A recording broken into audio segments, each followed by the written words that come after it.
Driving along Saladice's forest lane, lined with centuries-old oaks and flowering bushes, people pass the time talking about the kingdom of Grandale. They claim they can summon heroes from another world who possess special powers to fight the Dark Lord. The summoning happened about a month ago, and since then the whole city has been talking about nothing else. Everyone guessing what these mysterious heroes are like and whether they can defeat the ancient evil. The girl in the back seat of the carriage grew noticeably more animated, convinced these were the heroes from old legends, and her eyes sparkled as she listened to the travelers' conversation. She was not mistaken.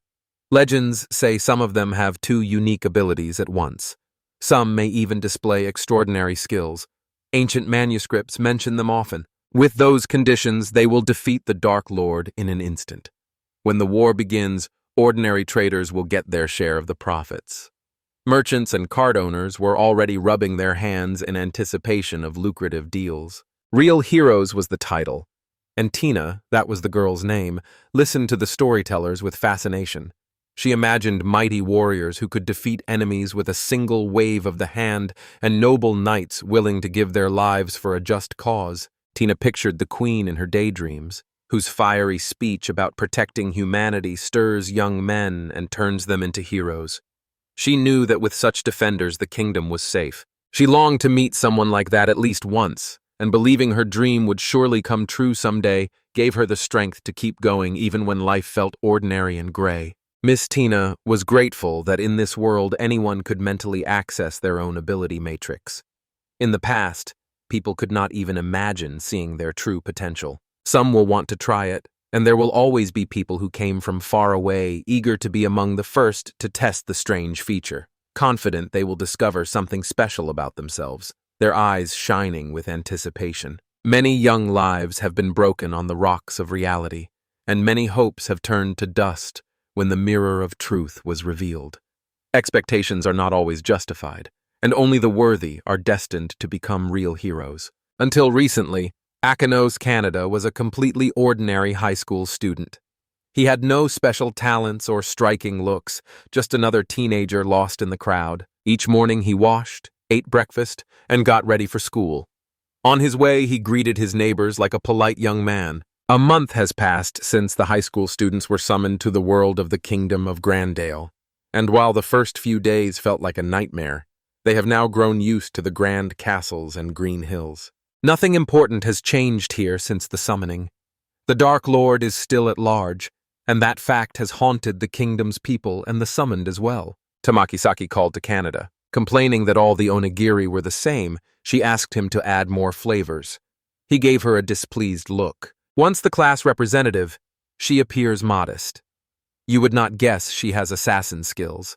In battle, she becomes a lightning-fast, silent shadow that slips among enemies. Girls suddenly surrounded him and complained there were no manga or magazines here, saying in their world they calmly picked up a new batch of reading material every week, so he was taken aback and asked them to tone down their art. He said calmly that his shop only sells bottles of tea and that he owns a guiri, and he doesn't even know how to develop the market or his skill. Be patient. Which one of the girls called him mean? To be honest, he was tired of everyone constantly ridiculing his skill. His shop had electricity, air conditioning, and lighting, and the toilet even had toilet paper and a flush. There was also a working computer here that you could use to place orders. Knowing this gave him confidence. For modern people like them, this skill is highly valuable despite the limited choice of goods. Locals often visit the shop to trade their goods for items from this world. They are always impressed by the local wisdom, and Akano Sikanata is happy to offer them something extra. Sometimes customers bring him exotic fruit, so he has no trouble surviving. While he chewed an apple, someone knocked on the door again. The shop owner had grown used to the bell on the door that announced arrivals. The third group's commoners, as they are called, are often visited by Kojima Shinji, Taylor, Kawasaki Ryo, and Telephone, and they seem quite pleased with the local amenities, especially the bathroom. This time they found Tamaki lying on a futon in the middle of the store. When they asked what was going on, she said she was comfortable and it was convenient. People couldn't understand why she would choose such a strange place to rest. The shop owner dismissed Kawasaki. No need to show off. Ryo scrambled to apologize and defend himself, his face bright red. Watching all this, He could not help noticing how noisy they were. He needed calm and focus by nature, but he was unlikely to be judging anyone right now, and finding balance matters in everything. You're in class and suddenly find yourself somewhere unfamiliar. As they say, welcome, heroes. Prusé, ruler of the eastern kingdom of Grandale, that day showed Akinasai the new world, and he realized it offered him unprecedented opportunities while demanding his complete dedication. In this world there is a figure called the Dark Lord, a sort of demon king who created monsters that brought great evil to the world. 2 of the continent's 7 states have already been destroyed by the Dark Lord's creations. To end the crisis, Grandale performed the ritual to summon heroes from another world, as described in ancient writings, so the secret knowledge kept for centuries in the dusty volumes of the Royal Library finally proved useful, and the outcome is known. All 31 classmates were here, gathered because of a serious matter. Some huddled close to friends in fear. Some looked around the unfamiliar surroundings with curiosity, and others were already trying to understand what was happening. The people of this world were confused, too. Normally, only 3 or 4 heroes are summoned, but this time many more appeared. Kuramochi Uto, a local elite known for his good grades and looks, broke the silence to ask the ruler about something he needed to know. Kanata saw him as a very unpleasant person. He reminded her they were just school children, and asked whether she would grant any student's wish to return to the old world rather than fight the Dark Lord. The queen said they could not afford it. Tamaki Saki asked why, appearing confused and a little scared. A dark, dangerous reason lay behind the queen's decision, and it made the village chief's voice tremble. The ruler replied that they did not have the magic to reopen the portal, but defeating the Dark Lord could grant that power, and then they might be able to bring them back with the necessary spell. They couldn't see that to return home they had to defeat this lord. He was not just a strong opponent, but a wall standing between them and their family and a normal life, and there was nowhere to retreat. Karamotochi didn't let up and asked a second question. His persistence bordered on opportunism, and he didn't hesitate to glare at the queen. He was always so nasty. He reminded them they were ordinary people who could not defeat the Dark Lord, before whom even the toughest warriors were powerless. The queen had said they should not worry about that. They were granted special powers that inhabitants of the previous world cannot have. The writings describe heroes with unique abilities that make the Dark Lord vulnerable. She said they would see their skills just by thinking about checking their status, and Akino Sikanata wanted to know what abilities he had. A system window appears, notifying that the hero's status is being checked and confirming their abilities. He ended up with a shop instead of the cool martial arts or, at worst, the magic he hoped for. He had dreamed of a harem of elves, catgirls, and fairies. Bad luck. The next day, a full-scale hero training program started at the royal palace, beginning with choosing the abilities to fight the Dark Lord. Kuramochi Uto, the protagonist who annoyed Akanos Kanata, was given 2 abilities: immortality that allows up to 5 resurrections and the goddess's blessing granting mastery of all magic types, and a special defense. Can't have thought this was unfair. Karamoki leads the first main squad capable of facing the Dark Lord directly. The team consists of Kanamori Jun, Water Mage, Kanai Miyoka, Healer, Sawano Ludi, Shooter, Yuki Saki, Swordsman, Natori Mitsuki, Shield Mage, Minetsuki Yuhei, Spearman, Kirishima Masaki, Ice Mage, and Tamaki Saki, Assassin.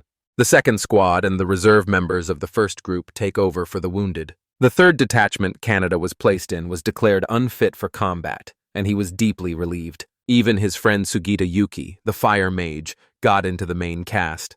The protagonist told himself he wasn't jealous at all, but despite that, jealousy slowly ate away at his confidence. 1 month after recruitment, starting with the third squad, more recruits who couldn't handle the harsh training and life in an unfamiliar world began coming to Kanata's shop, and serious discussions turned into conversations about onigiri. This did little to inspire hope. The protagonist kept worrying about when they would defeat the Dark Lord and whether they could handle him at all. Tamaki Saki noticed his sad face and sensed something was wrong. She rushed to the hero to find out what had happened to him. The sudden attention made him a little uneasy. Her concern was so genuine that he felt ashamed of keeping things to himself. Embarrassed, the hero said everyone had important thoughts, even him. They rarely entered his head, but when they did, they left a deep mark. In any case, she and her comrades, visitors of the first attachment, did not belong here. Seeing them inside these walls struck him as either a challenge or a bold experiment of fate. Tamaki replied casually that she was here for the air conditioning and the running water toilet because it was very comfortable. The shop owner kept insisting she not sit on the table. The girl said she did not really want to go back there. Not everyone wants to actually fight the Dark Lord. Listening to tales by the fire is one thing, but facing an ancient evil in person when you know what will be required is another. That's what everyone thinks, Akinozi included. She doesn't believe most people are happy about what's happening, and the girl nicknamed Assassin agreed that few people like it. Tamaki said she did not care at all about defeating this Dark Lord. The hero asked again to check if she was joking. Her expression made it clear she was completely serious and possibly just tired. If the first squad she joins fails to defeat him, everyone will be trapped here forever. So sitting it out is not an option because each is bound by invisible duties and they must win. The girl said everything would be fine since they could all handle it, then suddenly added that she would protect Kanata, which wounded his pride and left him feeling useless. She gave a sweet, sincere smile at her own words and said nothing, its warmth making all worries fade for a moment. Tamaki Saki waved goodbye to her friends and went to her room.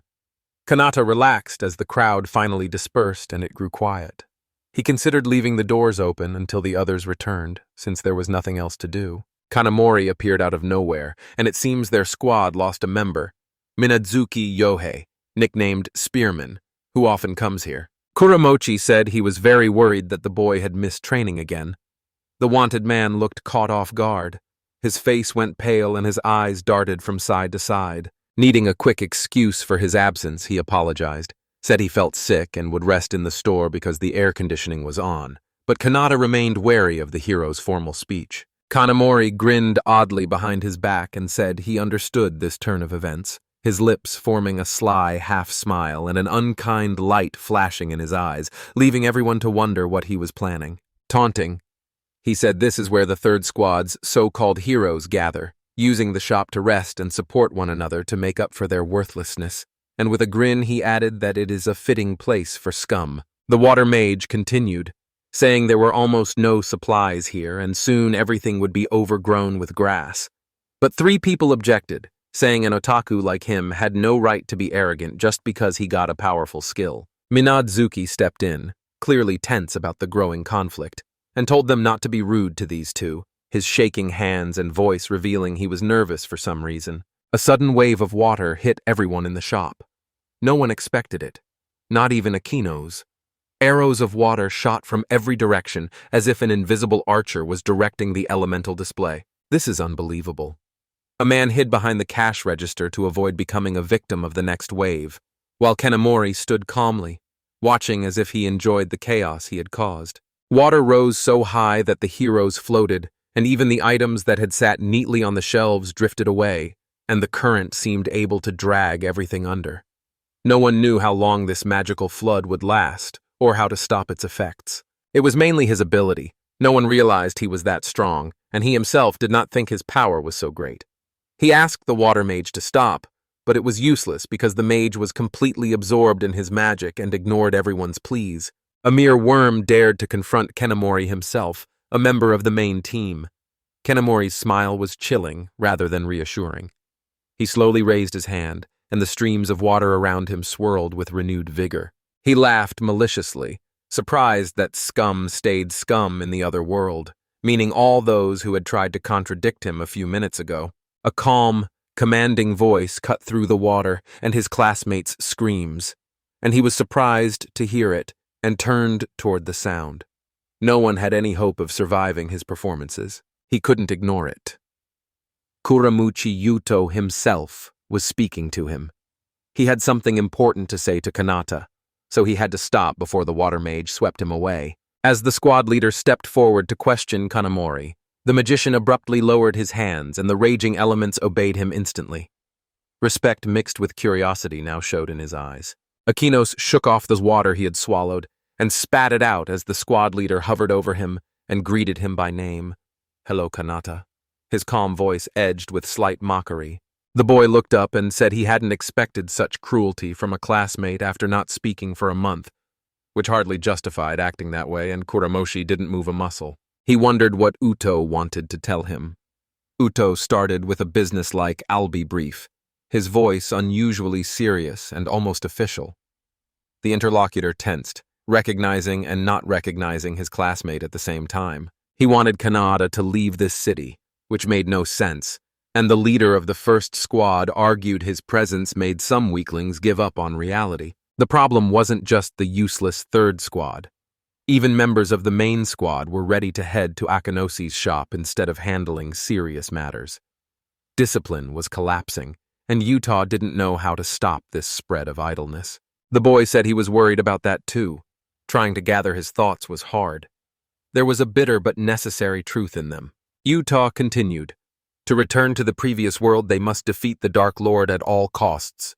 They must work together and act as one. Afterwards, he said Canada's ability was not just useless, but harmful, that it distracted the heroes from their task, and he told Canada to leave the city before he was forced out, wondering if the shop owner would really be banished from the kingdom. To avoid losing the one thing he valued most, the boy chose to negotiate and told Kuramochi he understood, but needed time to think. Being suddenly thrown into an unfamiliar world was overwhelming. Knowing the detachment leader personally, Kanata could not expect sympathy from him. The leader laughed and said Kanata could think about it only until morning. He might show him some mercy and give him money for the trip if the boy knelt and begged. Kanamori smirked again behind the local official. The boy said everything was fine. Yuto kept praising his squad of the finest heroes and said victory over the Dark Lord was inevitable. So the loser, whom he called Canada, could just relax, and the shop owner was haunted by that word. Kuramochi said he was thinking beyond the near future, imagining what would happen after he won and returned home, and how he would personally save the modern world. Akano looked at him as if he were crazy. Fixing his gaze on Kanata, he announced his wild plan. In today's society, there is no freedom of thought. Now that he has such incredible powers, he will return like a god and force people to follow him. The man realized the other had completely gone off the rails, his eyes burning with a mad fire and an unnatural grin on his face, making him even more unpredictable than in the previous world. Maybe this was his true form. Either way, he only needed Kanata to leave the city. Kuramachi was glad that Kanata had understood him. A thin smile spread across his lips. Before leaving, he shot him a haughty look and told him to pray for their victory over the Dark Lord. His voice was so arrogant it sounded like victory was already his, even though the battle had not yet begun. Sometime later, a kino named Kanata stood outside his convenience store, pleased that he had won it all. He figured that if he just closed the store and opened it again, everything would be in order. Tamaki didn't understand what he was talking about. Hearing that Minudzuki and the rest of her squad were in serious trouble, she ran and found the store in ruins and asked whether Kuramochi truly wanted Canada to leave the Grandale kingdom. That is low and should never be tolerated. The girl vowed to tell him everything to his face. Her expression showed she was very worried about what was happening. He was taken aback, pleased to hear it, but she was one of the chosen ones and belonged to the first squad with Kanamori and Kuramochi. It would put her in an awkward position, and he did not want the first squad pulled into this matter because Tamaki Saki was one of them. She explained that everyone in the current group of chosen ones was involved to different degrees, and that she had already told him, so he should listen to her more. Otherwise, everything was fine, though Kanata did not believe it at first. Kuramachi is the hardest worker in the hero training program. The others are Water Mage Kanamori, Ice Mage Kirishima, Shield Mage Mitsuki, and Saki the swordsman. The others, including the assassin girl, mostly stay in the palace. Lately, many have started skipping training from lack of interest. Only 5 remain actively involved. It didn't start that way. At first, everyone attended lectures diligently, but when the practical monster hunting lessons began, people treated them differently. During a recent mock battle with the orcs, Kirishima, the ice mage, riddled them with ice arrows and left everyone terrified, and Kanata said he wasn't surprised after what happened to Kanamori earlier. The girl said Kanamori was worse. He took sadistic pleasure in prolonging any opponent's death and picked the most painful methods, so it was no surprise she couldn't stand him. The man asked her what she thought of that psychopath. Tamaki immediately guessed he meant Kuramachi.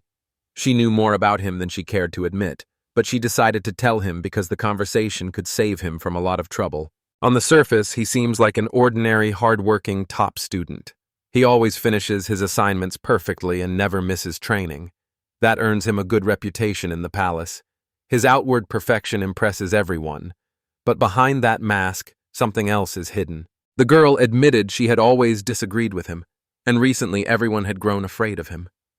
The hero asked her again, inviting her to explain in more detail what was going on.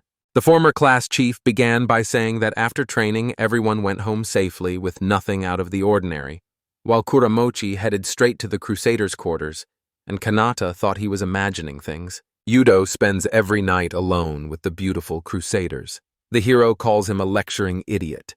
To ease the tension, he says Tamaki's priorities and complaints are unusual, which catches her off guard. Kuramochi has become the queen's lover, and is now seen as the likely future ruler. So Minazuki decided not to contradict him, and Kanata, recalling recent events, realized Minazuki was clearly afraid of Kuramochi. However, if they were wrong, they could be accused of plotting against the royal court's favorite and punished severely. And it struck her as odd that it had become very difficult to talk to the arrogant leader of the first squad. Kanato thought that after defeating Lord Kuramachi, he was likely planning something harmful. Tamaki Saki chose to relax a little and was already laying out a blanket on the store floor. Night wore on, and only a few hours remained until dawn. With the psychopath now in power, it seemed he and Kanata would become mortal enemies. Burdened by the day's worries, the hero could not sleep and sighed deeply.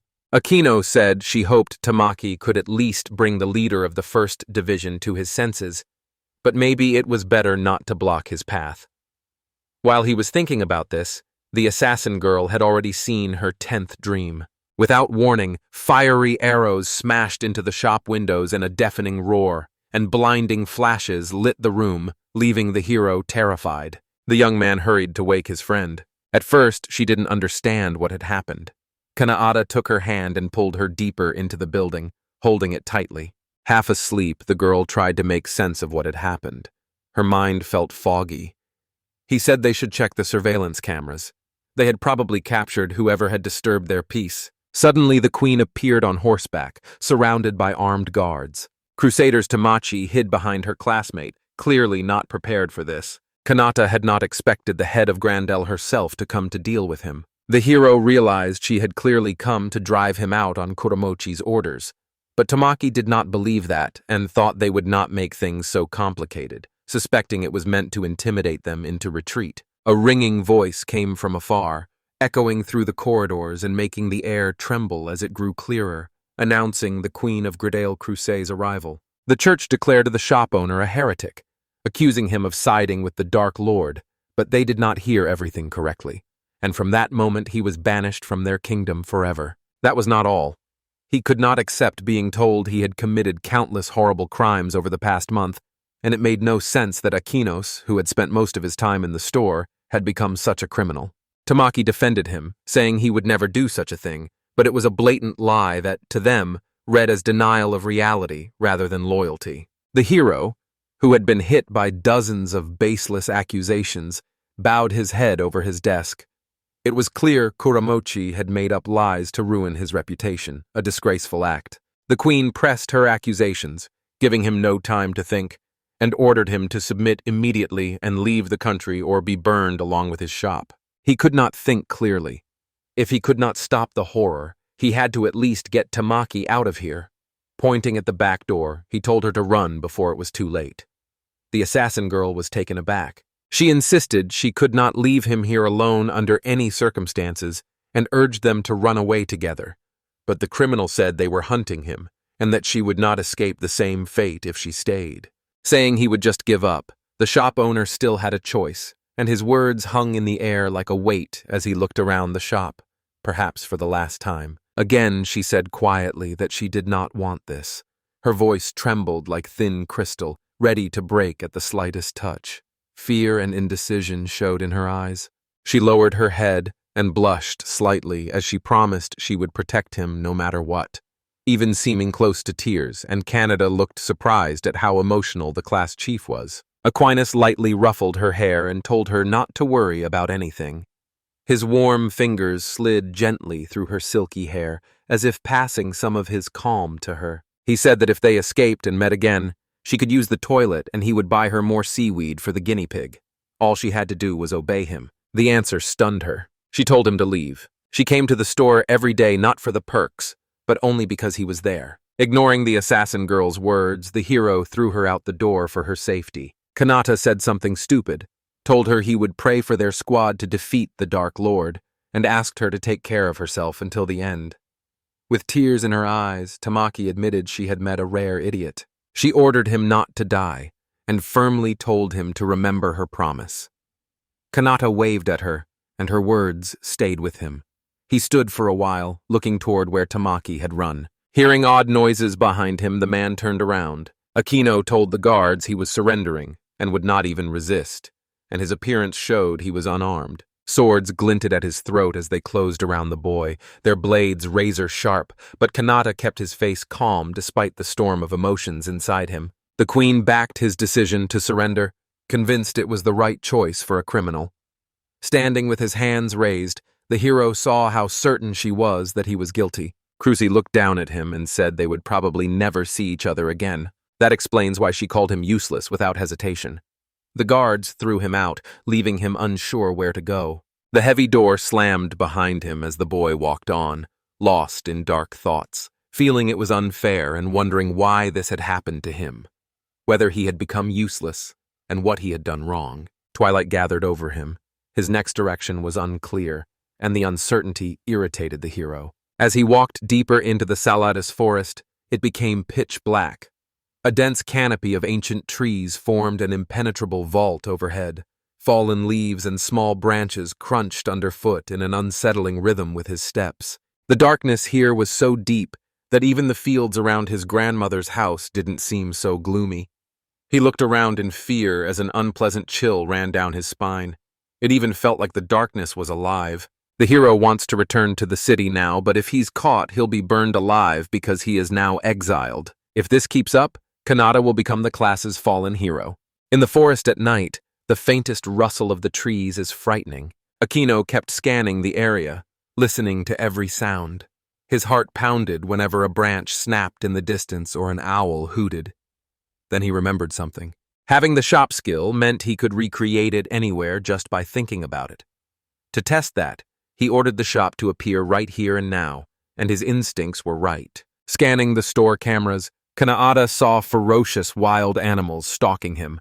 Every camera was recording the approaching threat.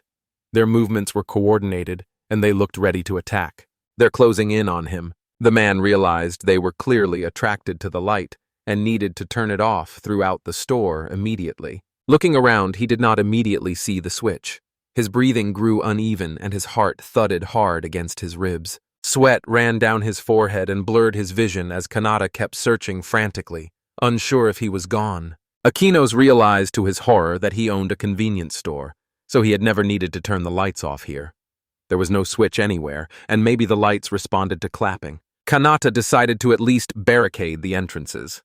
It was better than nothing, so he moved boxes to the door to protect himself as best he could. He had no idea how it had happened when he heard a rustling. Turning toward the sound, he saw two bloodthirsty predators that had already broken into the building, their yellow eyes glowing like twin fires and their bared, drooling mouths revealing sinister fangs. All he could do was wait in silence. They didn't look like ordinary feral dogs or wolves. They seemed like monsters. Not a single thought crossed his mind. If they attacked, he would be finished. By then, he had accepted that they would eat all the food on the shelves. Kanata only wanted to keep them from getting to him, but he accidentally dropped something that immediately drew their attention. He thought this was the end. Wolf-like creatures grew suspiciously alert and began searching for the hero of the occasion. Their nostrils twitched, picking up the faintest scents, and their ears were alert like locators. Their instincts told them prey was nearby. The search didn't take long, and the young man watched a strange, terrifying animal rush toward him, with another one chasing it, while time slowed and each moment stretched into an eternity. The locked door bought him a little time, and Kanata did not waste a second as his mind raced through all possible ways to get out. The lack of time, of course, made him very nervous. He noticed a fire extinguisher first, kept in case of fire. What he used to attack did not matter, so he was glad to find it. Pulling the pin on the fire extinguisher, he aimed the hose at the unwanted guests and taunted the wolves as a stream of foam hit the nearest predator in the face. The animals bared their teeth but did not come closer. The move had surprised them. Kanata regained his confidence and had to keep up the same pressure. They would then scatter in all directions. Suddenly, they are making their way through the foam, which is the last thing we need. The fire extinguisher worked for only a couple of seconds and then died. The man talked to it as if it were alive, and this is no joke since a little more and he would die here. Realizing the extinguisher wouldn't work simply by asking, Kanata let out a nervous laugh, his shoulders shaking and his fingers still clutching the empty canister as the laugh echoed off the walls and sounded unnatural in the silence. Despair washed over him. He seemed certain to be the first to die here, to become easy prey for the first monsters he had ever encountered. No thought came to him. He felt useless. Exhaling, he leaned against the door, where hungry wolves or something like them were already scratching. A fire extinguisher lay nearby. The boxes he had hoped would save him were scattered all around. Mom, Dad, the cat, and the mean one were probably worried and thinking about him now. Their images came to him one after another. Those memories gave him strength, but also tore his soul apart. He didn't know if Tamaki had escaped, and pictured her immediately, smiling and hopeful as always. He hoped she was unharmed. Survival was his duty to both his family and to her. If she suddenly learned he had died here, she might cry. At their last meeting, her eyes showed concern and perhaps even tenderness. That suggests he might be wrong. These thoughts clouded his mind. They were not close, yet in what might be his last moments the hero thought of her, perhaps feeling more than friendship or sympathy, or merely reacting defensively. It looks like everything has settled down. He checked the cameras and peered behind the door. The silence felt unnatural, almost ominous. After everything that had happened, there was suddenly no sound, not even a rustle. Behind the door stood his shop, with shattered glass and food scattered everywhere. Every corner showed signs that an alien invasion had taken place. He had survived, it seemed. Shielding his face from the sunlight, Canada assumed monsters feared the rays of dawn. Every muscle ached from tension and fatigue, but he was alive, and that was all that mattered. A system window appeared, telling the hero his store level had increased, and he had not expected it or known what had just happened. It wasn't only voices in his head. After such a long day, Kanata no longer knew what was real and what wasn't. The endless stream of events had nearly driven him mad. Kanana realized he could check his status any time by thinking about it, and decided to do so now. Looking at his stats, he saw his level had increased because he had protected the store. That's it. Many other changes caught his eye, and a lot had been added, so he was eager to explore them. That would all happen later. Kanata collapsed, his face pressed into the marble tiles of his shop, as the last hours flashed before his eyes in a blur, fighting monsters, running away, desperate attempts to survive. The day had been full of incidents, and the exhausted shop owner just wanted to sleep as tiredness washed over him in waves and his thoughts grew vague and hazy. He soon grew so drowsy that he heard neither the neigh of a horse outside the window nor any sign of trouble. Meanwhile, shadows thickened along Mrs. Tina's wandering path. It was too soon to celebrate the quiet. The noise had woken him. Kanata opened his eyes slowly as anger and fury flared, and it would be his second sleepless night. It was unclear what had happened, and maybe Grandale's knights were on his tail, but that made no sense because Kanata would have been killed earlier, yet dying screams could already be heard nearby. Leaning his elbows on the table, he decided that if it wasn't them, someone else had to be responsible. The cameras are all clear. There was nothing left to do but go and handle it in person. Peering around the trunk of a nearby tree, Kanata spotted a carriage surrounded by dark figures, the horses twitching their ears as they sensed danger and realized bandits were attacking her. Peering closer, he found a horrific scene. One man was kicking another to death while his partner sat nearby watching. Dead bodies lay everywhere, and behind the carriage he spotted bags and other accomplices. This was horrifying. He could not believe it, and had to get away from there as quickly as possible before he was noticed. But it seemed too late. The strange people turned toward him. Their eyes flashed with a hostile light in the dimness. A young girl darted past, drawing their attention away from the hero. They shouted after her, but she kept her eyes forward, her lungs burning from the sprint and her heart feeling ready to burst. Kadina noticed her and was surprised anyone had survived. She looked terrified, fresh tears glistening in her eyes, and her trembling shoulders and clenched fingers spoke louder than words. Then he realized he absolutely had to protect her, but he had no idea how. His mind was torn between fear and the need to act, and the decision did not come quickly. Panic overwhelmed him, stopping him from thinking clearly or judging the situation soberly. Hoping for help, he realized he couldn't defeat them alone. Because they were armed, the girl kept running. Each small step she took hit him like a sharp pain. He heard the bandits talking among themselves, and they weren't planning to kill her but to take her alive and have some fun, and rage boiled in his chest as that sank in. Morality pushed aside his fear as the young man clenched his fists. He could not leave her in danger. As someone from another world, he had a duty to protect those who needed him, even if the kingdom had banished him. Remembering his abilities, he decided to build a shop right there. It meant using a very awkward spell, but for a good cause he could endure a moment of shame. Nobody expected this. The girl's eyes lit up with hope of rescue, and the bandits were stunned. Kadina used the moment to open the shop's blinds. On hearing the invitation, the girl instantly dove into her savior's shelter, barely suppressing a tremor in her knees and holding her breath to avoid drawing attention. Realizing they could only hit the legs once the magazine canopy dropped, the bandits knew a bow could not reach them, so quick action could save 2 lives. Inside the store, it's safe, but Kadina must decide what to do next.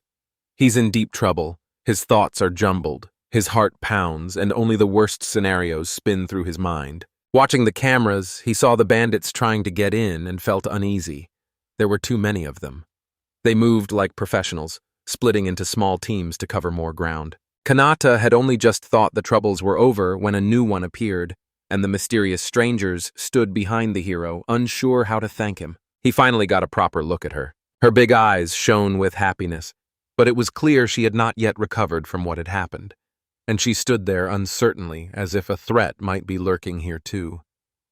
Kadina looked at her and thought she was quite pretty. He suggested she might be of the elven race, then dismissed it. But there was no time to dwell on it because the strange people in black were hammering inside and the girl's face showed fear again, so they had to act quickly. By then, they had already pierced a hole in the canopy with a spear, visible to the naked eye and on the cameras, and the computer showed the man he would have to face up to 3 bandits, so he began to prepare himself for the fight. Kadina was upset. It was hardly surprising. The fire shutters would not hold up long in a situation like this. The nice woman looked nervous and tugged at his jacket, as if checking whether this was real. He turned and saw how hopeful she looked. Her puppy eyes would melt anyone, and if he were a cool hero with superpowers, he would have saved her long ago, easily and perfectly. But reality is cruel. Needing comfort, the little girl leaned into Kadina as he put his arm around her, looked into her eyes, and said he would distract the bandits when they broke in so she could escape. He told her not to be afraid while he was there because he would protect her. She was pleasantly surprised by his courage, felt slightly embarrassed, and smiled faintly. She could not help feeling pleased. The window glass cracked, and the bandits' shouts made them turn around.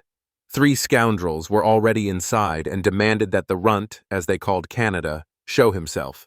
They kicked and smashed everything they saw. They look angry at the unknown. The building feels wrong and the games must stop. Suddenly, one of them spots a closed door and points to it, suggesting the victim and rescuer could be hiding inside. Kadina barely had time to notice them before a sharp sword began cutting the door beside them. He ducked down to delay being seen and had to decide quickly what to do. Remembering how he had driven the ferocious monsters away yesterday with a fire extinguisher, he realized he had not expected to need it again, but it was at hand, and while the criminals were stunned, the girl could escape. He had already told her his brilliant plan when he realized something was wrong. The computer camera showed another bandit wandering outside the store. This ruins everything. The hero had to decide his next move. Attacking the man would let her escape, but would prevent him from detaining those inside, and the rigidity of his original plan bothered him. They had to think fast. An axe blade was sticking through the door, and the bandits were screaming and threatening to kill them both. The girl huddled in a corner, barely holding back her tears. He suddenly realized the fire alarm could be the key to saving the girl. The attackers would not expect it, and it seemed like the man's only real chance to break free. Grandale's residents were at first very frightened by the sound since the technology was new to their world, and the older residents shook their heads and whispered about witchcraft, while the younger ones peered out their windows, curious and searching for the sound's source. The man grabbed a box of matches, struck one, and held it up to the device on the ceiling, confident the bandits would be unprepared for such a surprise. Kanata was right. They were utterly stunned and terrified by it. When the water began pouring, they did not immediately know what was happening or where to go. The bandits ran around like cornered animals, unable to find a way out of the water. The bandits froze, thinking it was magic, either from surprise or because the tiles had suddenly become too slippery, and their eyes widened when their weapons flew from their hands and hung in the air as if obeying some unseen force. This sound will distract the bandits from their original plan and give Kanata, hiding under the table with the pretty stranger, a chance to get out, and someone might hear it and come to help. Suddenly, the boy and girl heard a wild roar. Maybe a black wolf had gotten in. I didn't want to take more risks or scare this nice lady further. Kanata looked wary. It was hard to tell if they were the same monsters from last night. Time to turn off the fire alarm. The rushing water died down in an instant. Then the place grew calmer and calmer. There was already enough noise. Let's thank the device for doing its job. The bandits cried retreat and abandoned their wounded. Seeing the monsters, they started to panic. No one wants to be eaten, and they did the right thing. They shouldn't have come here in the first place. They even forgot one of them, and the hungry beast immediately loomed over his distinct silhouette. Canada and the stranger just hoped this horror would end soon. Canada pressed close to him and covered her ears. The shop owner stroked her hair to calm her, feeling sad as he heard her sobs. After a while, everything fell quiet, and he could not clear his mind to check the situation, while the girl did not dare to either. Once he was sure she was safe, he told her the bandits and their wolves were gone and everything was fine now. Her eyes were still hidden beneath a canopy of thick black eyelashes. With everything quiet and calm again, he could study her more closely, taking in the perfect oval of her face, the neatly arranged strands of her hair, and the modest but expensive outfit she clung to as if it guaranteed her salvation.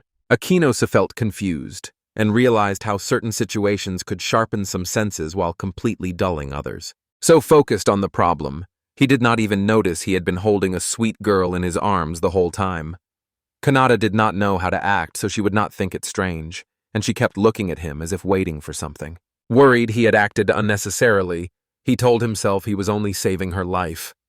The touches did not come from thought, and he tried in vain to convince himself he was not bad and needed to come to his senses. Kanano was surprised when the girl spoke for the first time that evening, screaming that she was terrified.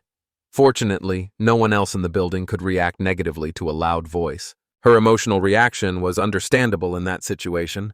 The shop owner almost broke down too. She clung to his chest and sobbed, and he could only keep stroking her light hair. The hero realized he had to restore the store quickly before the monsters returned.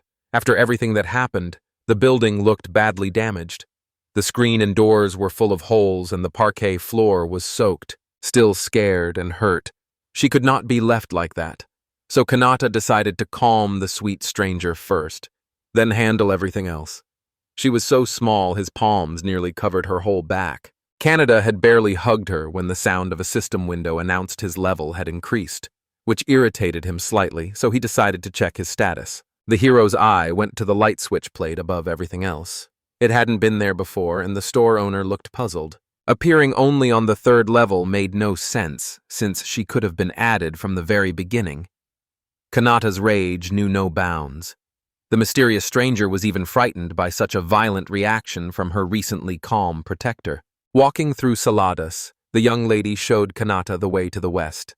She grew livelier and no longer seemed afraid, even though the forest often hid many frightening and dangerous secrets. She took the shopkeeper's hand as if they had been close for years, which made the man feel very awkward again.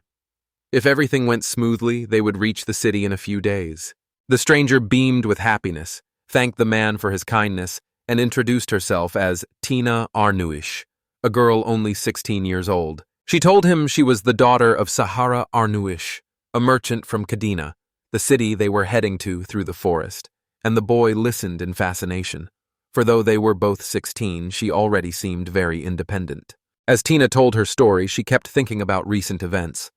The carriage, bound for the kingdom of Grandale with cargo, was suddenly attacked by local bandits. The accompanying servants hid our newest during the raid, but they were tragically killed, and their bodies could not be seen from around the corner, which shook the young lady and made her avoid even thinking about it. She asked that they be buried and thanked Kanata again for everything, and he replied that he could not leave things as they were because his moral upbringing would not let him remain indifferent. Tina wanted to ask an immodest question and apologized in advance because she was very well behaved. Her respect for others showed in every remark she made. She thanked her interlocutor or apologized to him every now and then. She set out to learn whether her savior was a famous magician. He was taken aback. He was plainly an ordinary man from his clothes and could not imagine anyone mistaking him for a magician. Kanata gave his name and explained he technically held the title of shop hero from another world, and he wanted to add it was not quite what he expected when Tina, clearly surprised, asked if he really had not always lived here. The girl thought he might be a legendary hero from another world, her eyes widening, and the hero thought her jaw would drop with delight, but Kanata did not realize it was anything special, and Tina began to tell what she had heard. In the kingdom of Groundhill, everyone knows heroes from other worlds exist. Many books and legends describe exactly how they defeated evil and saved the world. The young woman has read many of those stories. The man thought they had been given a status here like King Arthur, Perseus, or Yamato Takaru from Japan, and it was a great honor to be on the same list as them. If Tina discovered Kanata was not really a hero but an outcast, she would likely be disappointed, and the thought of that upset him. To stop thinking about it, the shop owner asked the girl if she knew the way out of the forest, and she said yes. Tina explained that she had traveled the trade routes often, since the nearest settlement was her hometown, and she offered to be his guide, looking at him as intently as before while waiting for an answer. Kanata hadn't thought it was possible, and when he asked, she said she was pleased, so he realized this cutie was ready to help him with everything. Finally, he agreed to go with him, but something was still bothering him. She held his hand constantly, even while walking, eating, or doing gymnastics, and Kanata, not used to it, suspected all the girls in this world were that bold, which as an eternal loner felt like pure torture. Sometimes his embarrassment showed, and she would turn her worried little face toward him to check if he was all right, ready to step in if he suddenly needed her help. He answered that he was fine, accidentally using a nickname for her, but he was alert enough and in control to correct himself quickly. Kanata tried to change the subject and told Tina they needed to leave the forest as soon as possible before they were attacked by monsters or bandits again. The hero asked the young woman if all monsters in this world are nocturnal to confirm his original assumption about the wolf-like creatures, using them as an example so she would understand. Tina replied yes, but many monsters with powerful magic can move under the sun. Bandits act during the day, unlike monsters, so the heroes must stay on guard. Kanata agreed with the girl and found it frightening that the danger level remained the same despite everything. The boy decided to ask our new recruit where they were headed, to Kadina. Kanata wanted to confirm he understood that he was also under Grandale's control. The hero's tense face hinted that he wanted to avoid places linked to that kingdom, but Tina, seeing him almost for the first time, knows nothing of his recent tragic past. Malady said Kadina was an independent fortified city founded by free traders and remained one of the continent's most famous trading hubs. Kanata was surprised because it seemed to offer freedom, and a single story caught his interest. The girl said she wasn't sure about freedom, but was pleased to find its atmosphere unimaginably beautiful. They found it would take about 10 days to reach Kadina on foot. During the day, the heroes walked through the forest, and at night they hid from bandits and monsters in a store. Tina loved the products in the man's shop, especially the BLT sandwich and the milk tea, and she always said they were simply delicious, while Canada warned her to eat more slowly because they could cause choking. Kanata asked the young lady if he had understood correctly that their world had been at war with the Dark Lord's army for over 100 years, and she confirmed, saying this year marks exactly 100 years since the first battle. Her words made the hero think deeply, because when he first arrived and heard Queen Cruzy, it had seemed the crisis was recent and they had time to train the heroes, but he had been wrong. When he looked at Tina Arnuish, he heard how much people had lost during the many years of war. People say the Dark Lord's territory keeps expanding. To solve the problem, the kings of the different lands began the summoning ritual. In recent years, no country has managed to carry it out successfully. After 12 years, the kingdom of Grandale finally received word that heroes from another world had been summoned successfully. Not one, but 31. And Kanata realized their entire class had been summoned to fill the army's shortage. In the fight against the Overlord's army, people felt hope for the first time, and everyone without exception pinned their hopes on the heroes, the high school students who could not imagine taking part in something like this. The hero listened to the girl and said he understood, though he doubted he could meet everyone's expectations. Tina objected and said that Mr. Canada, as she called him, was strong, handsome, kind, sensible, and wonderful, which confused the man again, causing his cheeks to flush and his gaze to drift to the side. She told him he had saved her life. That made her see the shop owner, Akano Se Kanata, as the greatest hero. Her voice trembled and tears of gratitude filled her eyes. The boy wanted to thank her, but then doubted he deserved the honors, memories of his failures flooding his mind and making it hard to see himself as a hero. Even though he came from another world, he had been banished, and being called useless has become part of who he is. Maybe it was better not to tell her since he couldn't be honest now, so he would just say thank you and act like everything was fine. He can't have decided to leave this conversation for later.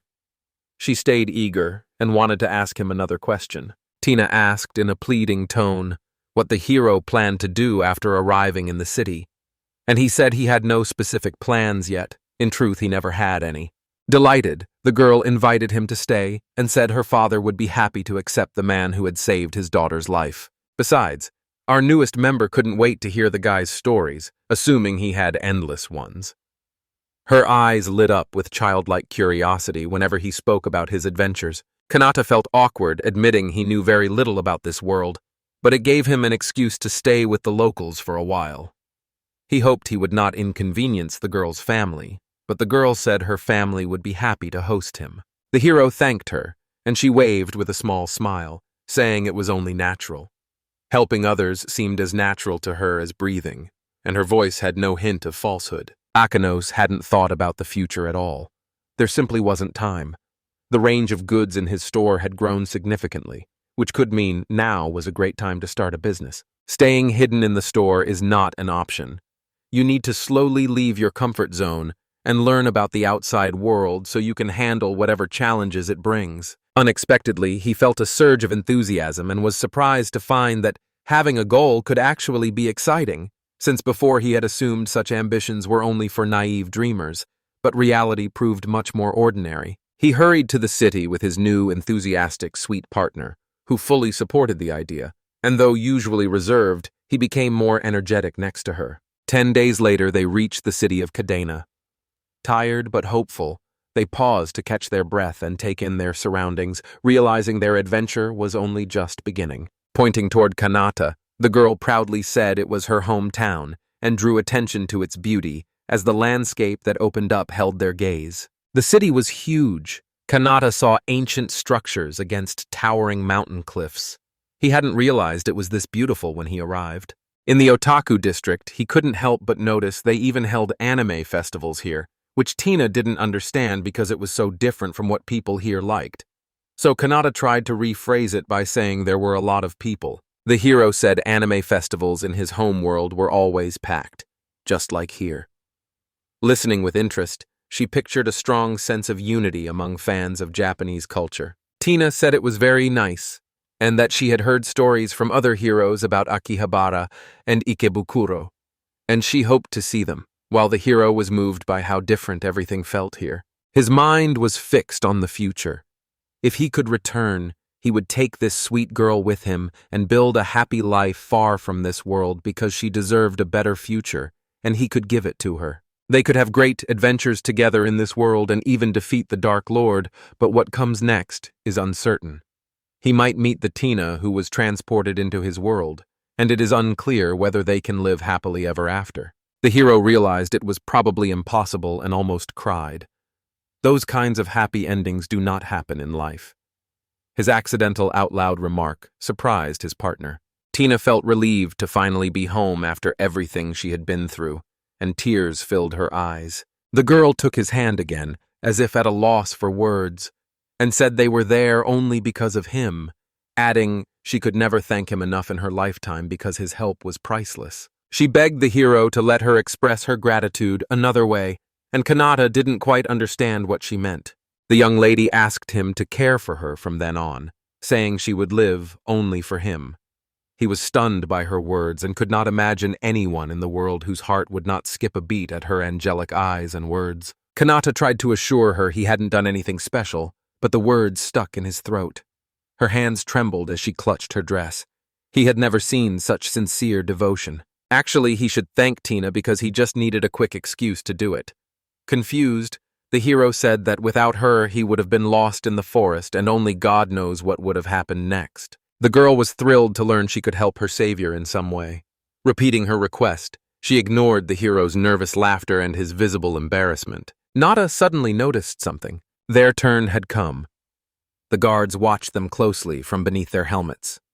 The air went still with tense anticipation as the guards' heavy gaze studied each traveler. Tina burst with joy and the man looked a little stunned. It all felt too easy. Tina's father might have had more influence than Kanata realized. If the girl he saved was the daughter of a millionaire, the whole thing would sound like a typical romance manga. Tina said she had a special pass. He also wondered where everyone in line had come from. Their faces were so different, yet something tied them together. Maybe they were all citizens of Kadina. Again, he sighed over his fate, thinking that if he were cool he'd be the classic protagonist and Tina the heroine, and he wondered why he had such a useless power while the young lady asked him not to stare because it was embarrassing. The girl said the whole crowd lined up here for the right to receive exactly what she has. You can't see anything from here, but they also have an area called Zesteni. He couldn't have replied that he didn't quite understand. Tina explained these were temporary workers. Many of them came to the city to work and then returned to the wall. Most of the people in line were from there. That area lies beyond the city's southern wall. People there have none of the rights of Kadina's citizens. The hero asked whether it was essentially a completely different city. The Kadena felt huge, and the narrow streets, unfamiliar signs, and endless turns made his head spin. Kanata only worried about getting lost here. Then Tina took his hand. Deciding to take him to her home, she showed how much she missed her loved ones, and Kanata followed quietly, admiring how the thought of family changed her. With a smile, she said she wanted to introduce him to her father as soon as possible.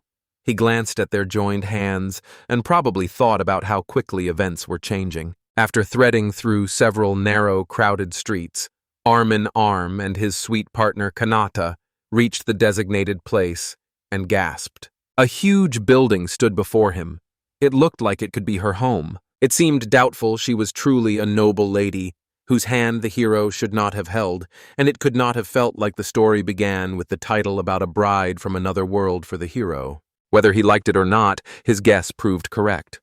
The little girl really was the daughter of a rich man, and she couldn't see why that was strange or wrong. He hoped he would not be reprimanded for what he'd done to the girl, since none of it seemed serious.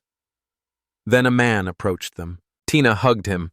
Adonis, that was his name, told her he thought he was going to die when he heard about the attack. Now he was very glad that the girl and her companion were still alive. She apologized in turn for worrying him. It wasn't her fault, but apologizing with or without reason came naturally to her. Our newish arrival introduced her savior to the man. The man identified himself as the Our newish family's butler and thanked him sincerely for saving Lady Tina. Kanata said it was not worth it. Someone suddenly called out to the girl. Hearing the girl, Kanata realized it was her father. The large man looked relieved she was alive and reached out to her. Kanata felt relieved by the happy ending, as Tina had survived and been reunited with her father, and he was glad he had helped make it happen. Tina's father suddenly hit her for no apparent reason. The man accused the girl of returning without the cargo and causing the loss of key family assets, called her useless, and said she might not be allowed home until she made up for those losses and lost profits. Kanata was outraged by an adult's behavior, ready to explode from the injustice and already reaching out to sort it all out, but the butler pulled him back, saying these were family matters best left alone. The hero ignored him. If he couldn't hit that fat idiot he called his father, he could at least deliver a few sharp words to him for hurting a defenseless girl and let him try to hurt her again. He also called Kanata a ragamuffin. Tina sat on the cold road and pressed her hand to the burning cheek where the blow had just landed. Her usually clear voice was broken and helpless as she cried bitterly for Kanata's help.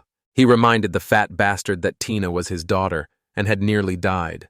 The man had no right to call himself a father after that.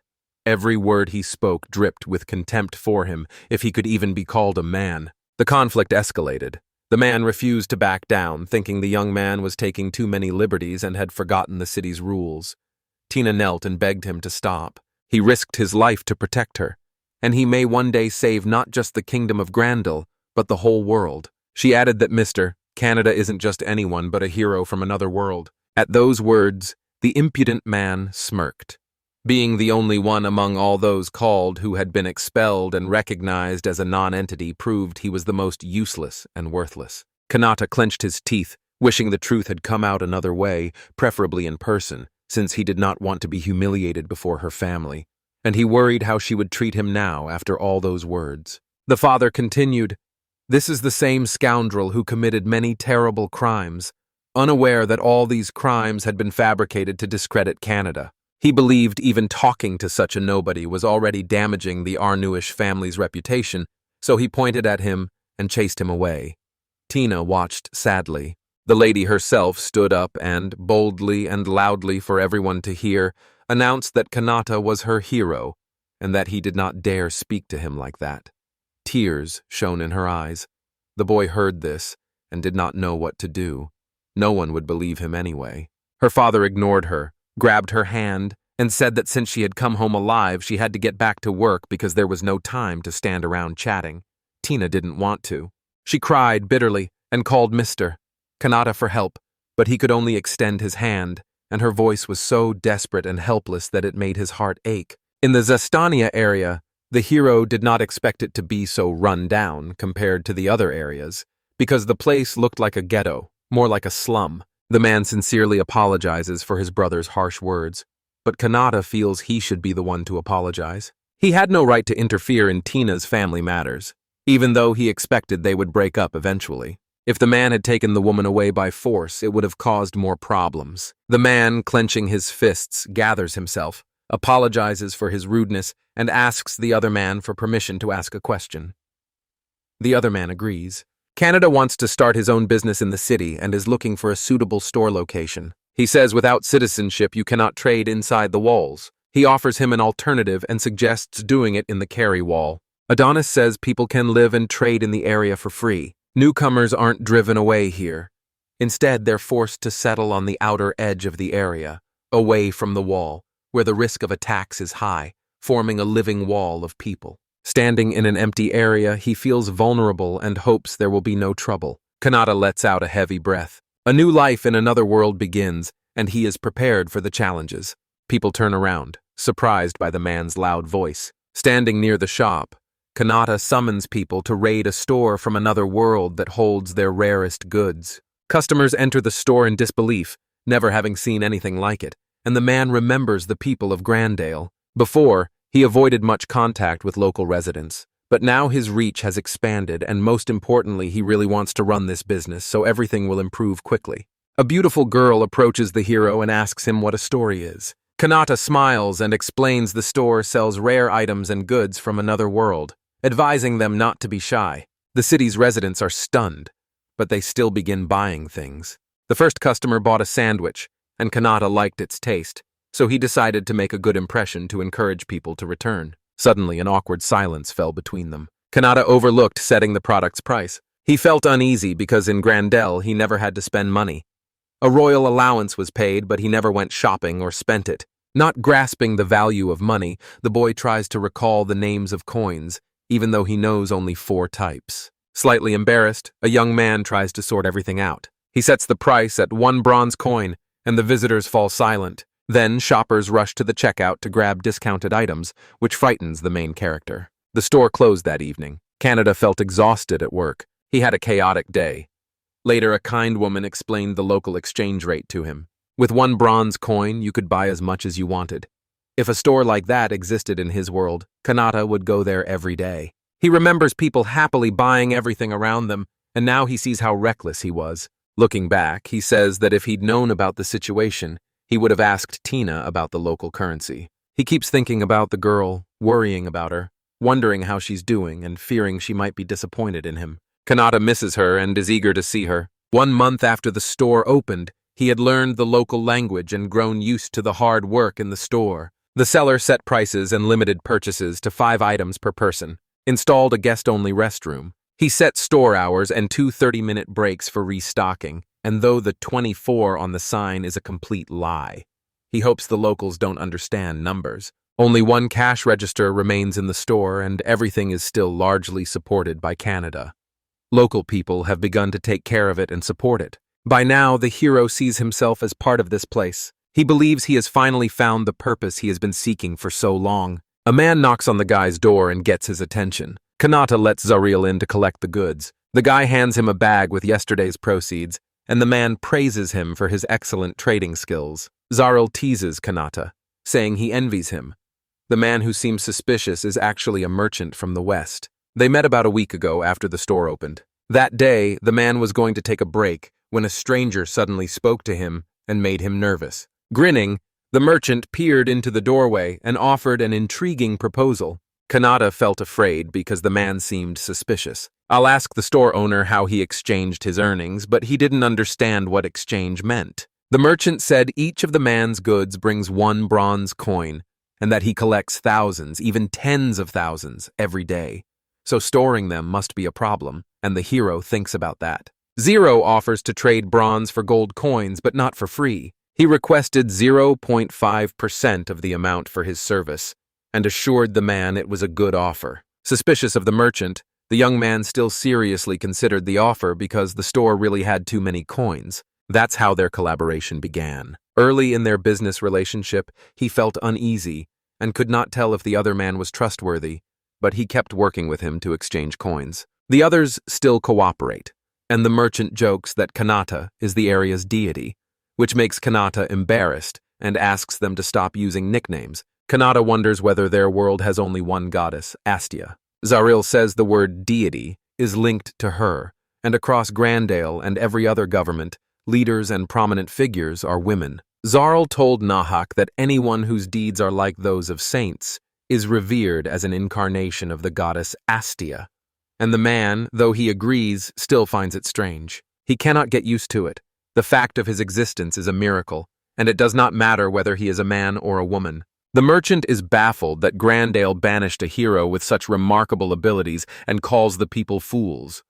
And Kadina, surprised the rumors spread so fast, says he tried to negotiate with them but failed.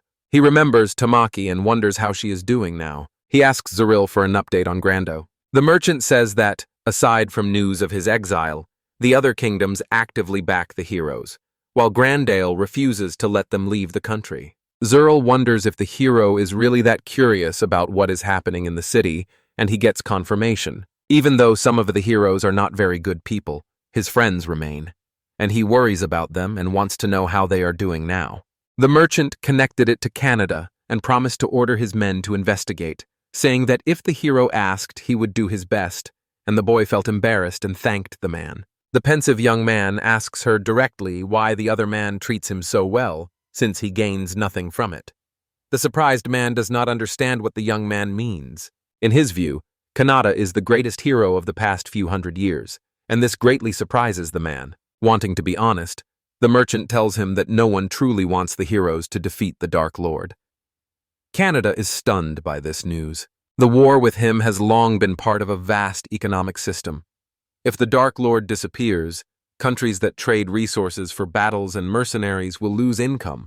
A global crisis will follow, and millions will fall into poverty. That number far exceeded the people killed by monsters, and the hero suspected Grandale was rejecting other countries' requests to preserve its leadership. Xeris says the global food crisis could be solved instantly, but only if that man is here. After all, he can create unlimited resources from nothing. The merchant therefore believes Kana is the true incarnation of the goddess Astia. The hero's expression changes suddenly. He asked the merchant again why he believed the man could endlessly create goods, and it baffled him that Zarel knew this since he had only told Tina about the store's system. The man says he regularly goes to the store, has set up round-the-clock surveillance with his people, and has never seen anyone deliver goods there. Zarel says the store building itself appeared too mysterious, and Kanata realizes he made a mistake. The merchant happily says he then realized all the goods would be made right inside. The man is surprised by this and admits he had thought himself smart, but not that smart, so he decides it is better they not become enemies. The hero asked Zarella to keep his business secret. She agreed and promised not to probe further. Kanata sees the man as a valuable partner, far more important than the monster hunters, and wants to keep their peaceful relationship, so he values his partner. Zero leaves the store, saying he will gather news about Grandale today and report back later. They say goodbye to each other. Canada sits at the computer, typing something. Here the noise distracts him. Noise from the street behind the emergency exit puts the man on edge because the residents must not know about the exit, and he imagines the worst possible outcomes. He's worried a mercenary sent by Tina's father has come for him. A voice comes from behind the door. He calls Mr. Kanata and makes clear he knows him personally. The hero tenses, hardly able to believe it. He opens the door, and his suspicions are confirmed when he recognizes the voice. Tina throws herself into the boy's arms. She is thrilled to see Mr. Canada because she has been wanting to meet him. They are both very happy to meet because they missed each other and feel fully alive again. The girl is still standing in the passageway and cannot leave. The man thinks the girl likes him. He remembers his cat Mimi, who clung to him so tightly. Embarrassed by the long hug, he looks for a way to end it quickly. He pushes Tina away, knocking her loose. Kanata is happy to meet him, quickly invites the girl inside, and she happily agrees. He asks the girl how she managed to find him in this huge city. The girl said she heard from Adonis that the man had gone outside the walls, and that word about the thriving shop had already spread. That made her understand everything immediately, and she had wanted to visit him earlier but was forbidden to leave the house. Kanata is upset and says he should apologize for not telling the girl he was expelled from Grandale. Tina simply looked at the man, which was understandable. She told him he had nothing to apologize for, leaving him stunned. The girl sees the party as a great hero and cannot believe Grandale made the mistake of banishing him, so the people of Grandale must now be bitterly regretting it. Tina had been watching the store since noon, and Kanata was surprised because she had not told him. She admires that so many people now come to his store and leave smiling, and believes this is what every true hero wants to achieve. He cannot defend himself by saying his shop only sells cheap goods and that this does not make him useful to anyone. Tina says this is not true. She trusts him with all her heart and says it's possible because of him. Tina thinks his skill is greater than anyone else's. Kanata remembers Zareel saying the same thing as the girl. The merchant's daughter has a keen sense for trade. The man feels embarrassed and happy. Tina takes the man's hands for support and tells him she thinks he is a truly remarkable hero. She reminds him that he once saved her life, so she calls him the coolest hero in the world. He feels embarrassed by all the attention and praise. The girl boldly suggests the guy thinks he's useless because he can't fight monsters. She considers this nonsense. Even if the boy cannot fight, he has limitless potential to save many lives, and Tina asks him to be proud of his ability. Deeply moved by the girl's support, Kanata thanks her. Her words lift a heavy weight from his heart. She assures him that however things turn out, she will always be there for him. The girl suddenly reaches for a kiss, leaving the guy surprised and confused. He is stunned by what is happening. Kanata pushes the shocked girl away, realizing he is not ready for that kind of step in their relationship. Embarrassed, he says no and scares Tina. He jumps up awkwardly and insists the break end so the store can open, since customers are already tired of waiting. Tina says it sounded a bit fake, and Kanata starts making confused excuses. About 2 months pass after Tina returned. Kanata's shop continues to enjoy great success with a growing number of customers, and Tina helps the guy a bit in the shop. The girl tells the hero that the flow of customers has slowed and he can rest, and the guy thinks about her as he carries the boxes away. Deciding to take a short rest, he warns Tina and asks her to call if anything happens. Tina just smiles and tells him to leave everything to her. As evening falls, the shop closes, and Tina turns to Mr. Canada. Asking to help the man in the store makes him tense. The girl already told her father she is starting an apprenticeship, so she might stay here for a long time. The news that Tina might live with him shocks the man. She is happy they can now live together, and he understands what has happened to him. Tina promises to do her best and asks him to rely on her. Kanata is captivated by her smile and realizes she's the one he wants to protect. He thinks the girl might be even better than he first thought, and wonders whether the merchants Kadin and Zareel are always that kind while Tina watches the man with interest. The guy agrees to take the girl as his assistant because she knows a lot and, most importantly, has earned his trust, which calms him, so he asks her to count on him too. Tina thanks the man and says she knows everything about him so he can relax, but Canada interrupts to say he meant himself, not the store. He interrupts and asks the girl again what she meant when she said she knows everything. Tina says the guy sometimes calls her Nochka, which sounds very cute when he talks about the mole on her back and other little things. The man is surprised, falls to his knees and begs her forgiveness, while the girl, confused, tells him not to apologize. The store is still extremely popular. Everything runs smoothly thanks to Tina, so Canada can eat and rest peacefully. In this world, he no longer feels lonely, and his life has become so full that he is calm and content. That evening, the man tells Tina it is late and she should get some rest. The girl won't rest. Sitting at the computer, she asks the guy to take a break while she quickly enters today's earnings. The guy smiles awkwardly, rarely surprised by anything now except Tina's competence. He believes that if she had internet access, she would quickly learn to promote their store with websites and ads.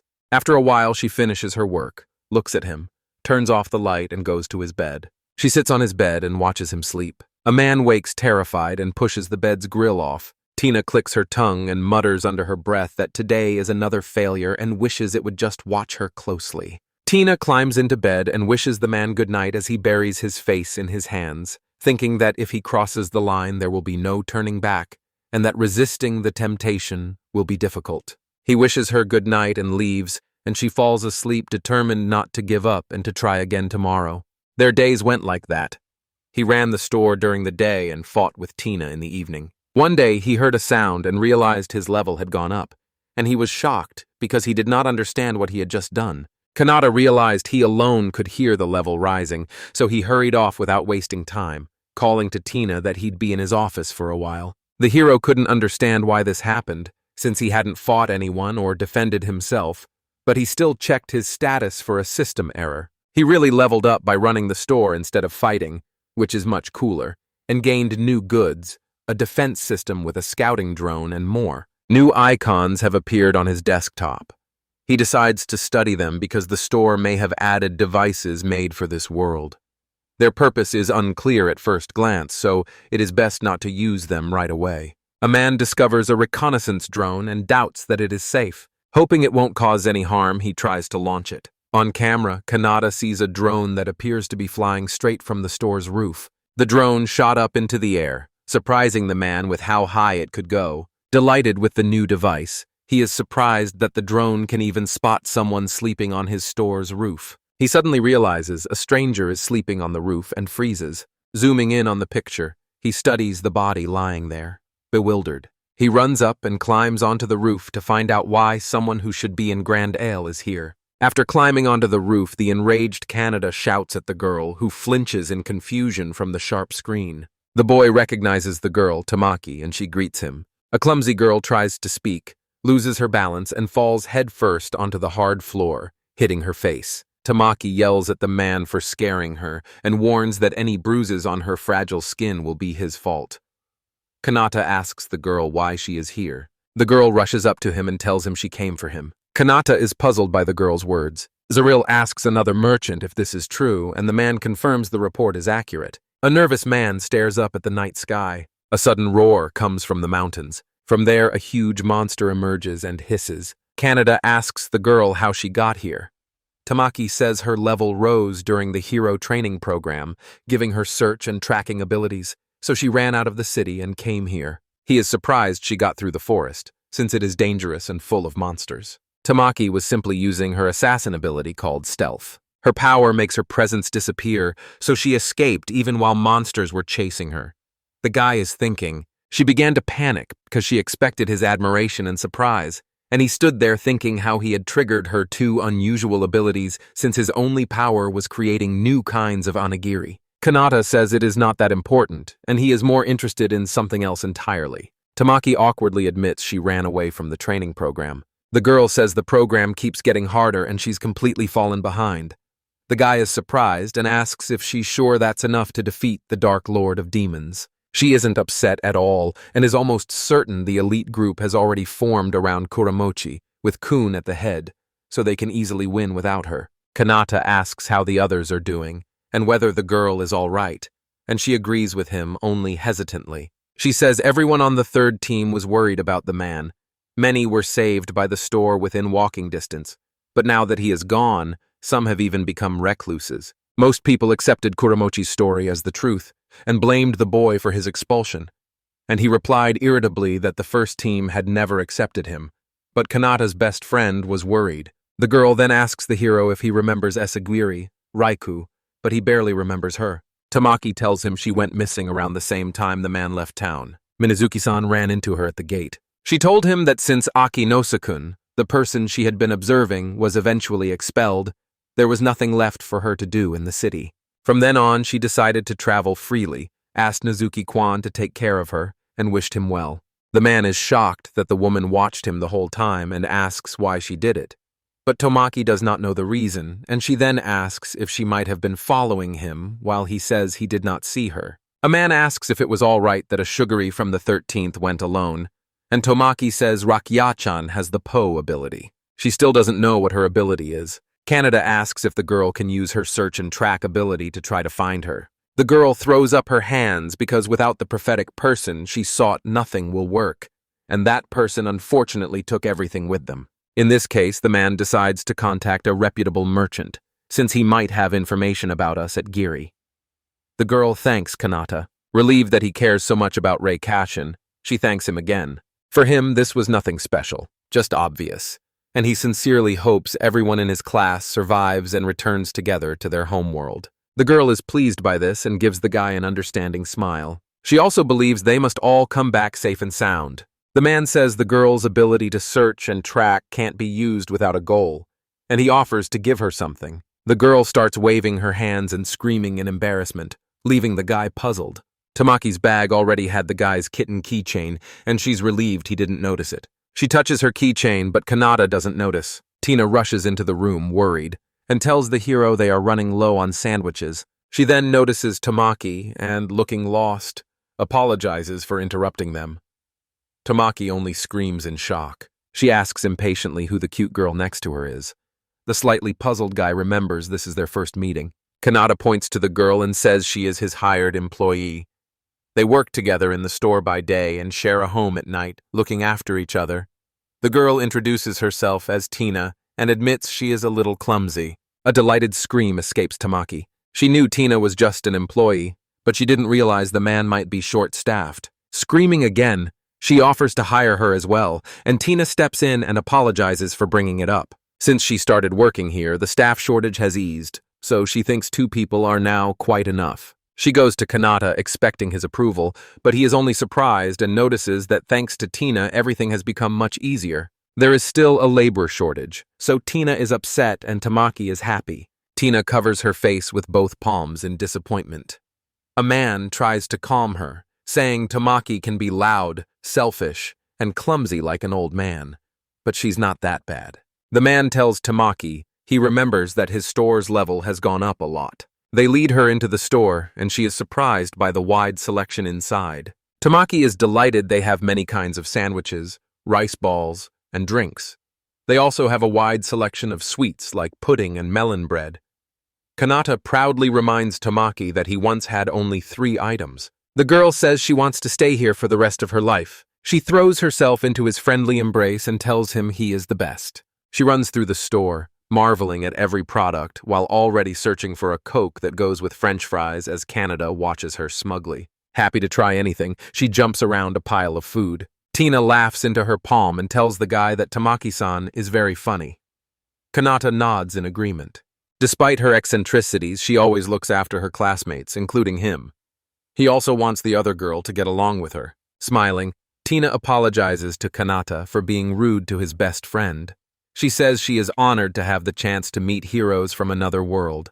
Tamaki decides she will start working hard tomorrow so they can rely on her. The following day, Tamaki Howells looks exhausted and asks for a break.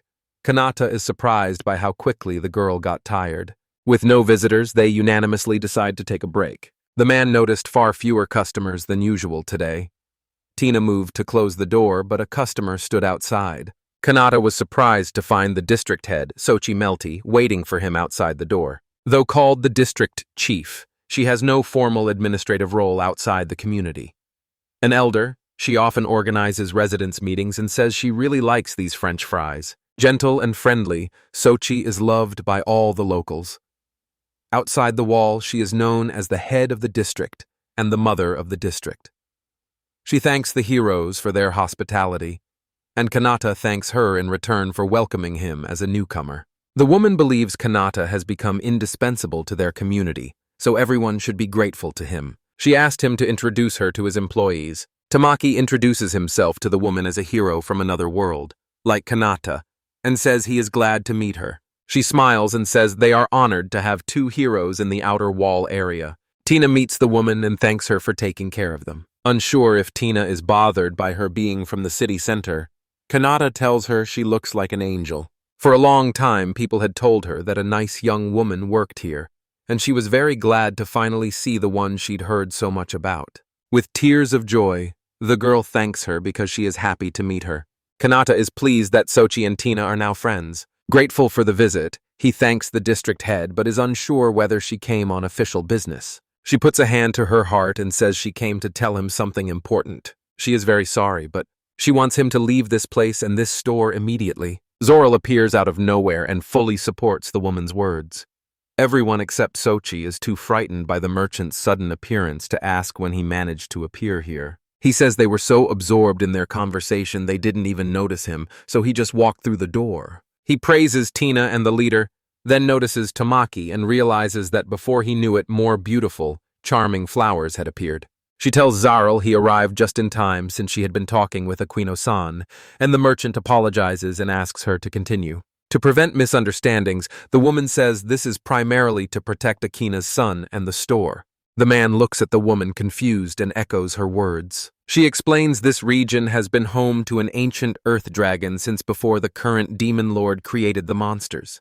It nests in the mountains and sleeps, but every 4 years it comes down to hunt. Kanata is horrified, screams in alarm, and tries to understand why he was told about this only a couple of months after arriving in the outer environment area. Zaril scratches his head guiltily because he assumed Kanata already knew. He says the city's giant wall also defends against the ferocious earth dragon, and the boy thinks the rule that newcomers should live outside is a precaution against it. Canada worries what would happen if the earth dragon named Kadis attacked and how the people behind the wall would respond. Kadis' safety alone is not enough. Cyril says that while most people are temporarily evacuated, some still have money and health problems and, unable to leave, become victims. Kanata can't figure out why city residents are unable to help them. There are probably several knights in the walled area and enough guards, so if they know exactly when he will strike, they can at least shelter the residents inside the walls during the attack. Tina then says, fortunately, the gates in the city district will be closed, and everyone will focus on defense, so they won't have time to save the residents of the outer zone. Kanata wonders what this means. Tina reports sadly that after the last cadets passed, the outer district was half destroyed, but the residents were safe, and she does not remember the details of the incident. She says she is very sorry, and Kanata places his hand over hers to comfort her. The exchanged glances between Tina and Kanata suggest returning to the original topic of conversation. She reluctantly agrees and reports they have received word that Kadis has awakened and is already moving in their direction. Zaril and their subordinates have begun evacuating residents outside the outer wall, Kanata understands why so few people are here today. The chief warns that Kadis may raid the area this evening and apologizes for the short notice. People here have long lived in poverty and struggled to make ends meet, but the store has raised living standards, so everyone can now live with a smile. And a woman thanks the hero for bringing a store within walking distance. Zarl adds that everyone wants the heroes to be safe. After Kadis left, the merchant finished his thought to ensure they would return here. Tamaki faces Canada. The man asks her not to make that face. He wants to promise that, but their opponent is now the main monster of the game. Thinking of the city's people, the hero decides. Tina now holds Kanata's hand, offering support. He turns toward Tina, who sits beside him. They exchange glances, and he nods in agreement. He cheerfully tells everyone he has decided everything, and Zaril is pleased by the news. Zaril says he will now tell his subordinates to take them to safety immediately, because if they go, Kanata interrupts him, proudly declaring that he is the convenience store's hero and will defeat this earth dragon. Everyone is horrified by the man's words except Tina. Tamaki repeats the boy's claim of being a hero who will defeat Kadis. They shout at the hero, making it clear his words did not affect them. Kanata nervously grips the back of his chair, not expecting such a strong reaction to his words. Ignoring the protests, he presses the merchant for details about Kadis' appearance and traits. The merchant just holds his head, unable to see how anyone could claim to defeat the dragon without knowing anything about it. He still describes it as a muscular, powerful dragon. It withstands magic and sword blows, so they named it Kadis as a warning. Its body is sheathed in a shell and thick scales, so even the military does not know how to deal with it. The man realizes this is a rather troublesome dragon with a full range of resistances and pauses to consider it. Tamaki panics because even though they are heroes, she doubts they can do anything. Tina asks if the guy has a plan. The young man already has an idea but hasn't tested it, so he's not sure it will work. Canada wants to thank the people in the outer wall area for giving him a place where he feels comfortable, but he will need your help to make this possible. The hero knows all the risks and asks everyone in the room to help him. Tina immediately backs him, saying she will always defend the interests of those she protects and believes in him. She offers to help Kanata. They exchange awkward glances. Tamaki lets out a sharp scream and volunteers to help the guy because she believes in him and promised to protect him. She says she's been friends with Canada for a long time, so she has no other choice. She calls for help as well, and because she lacks their special abilities, she will tend to the wounded. Kanata is genuinely happy and thanks everyone. Zarl is tense and doesn't know what to do. He worries it could all go wrong because of them. But Connor just laughs and says that if the merchant helps them, the guy will help him too. Zarl keeps asking the man to share the secret plan to destroy Kadis with him. Night has fallen and the preparations for the meeting with the dragon are complete. Now all that remains is to light the lanterns one by one. The man thanks everyone for their help and asks that those who have finished their work be evacuated. The people below follow the order.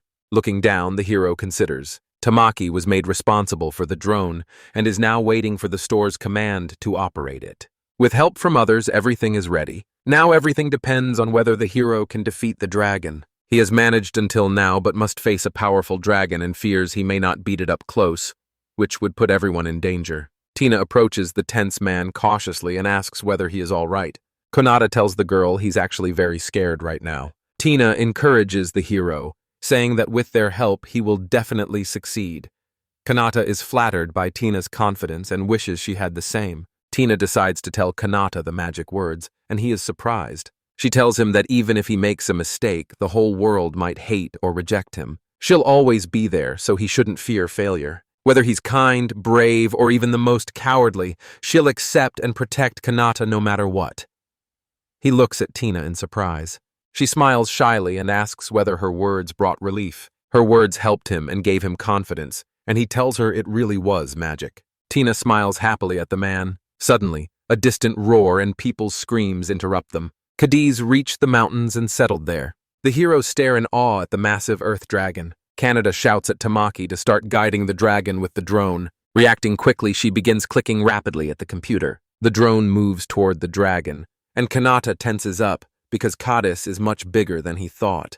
Tamaki pops out of the hatch, smiling, and announces that the dragon went after the drone and she expects praise. The girl says they accept the challenge, even though the dragon is huge and her knees are already shaking.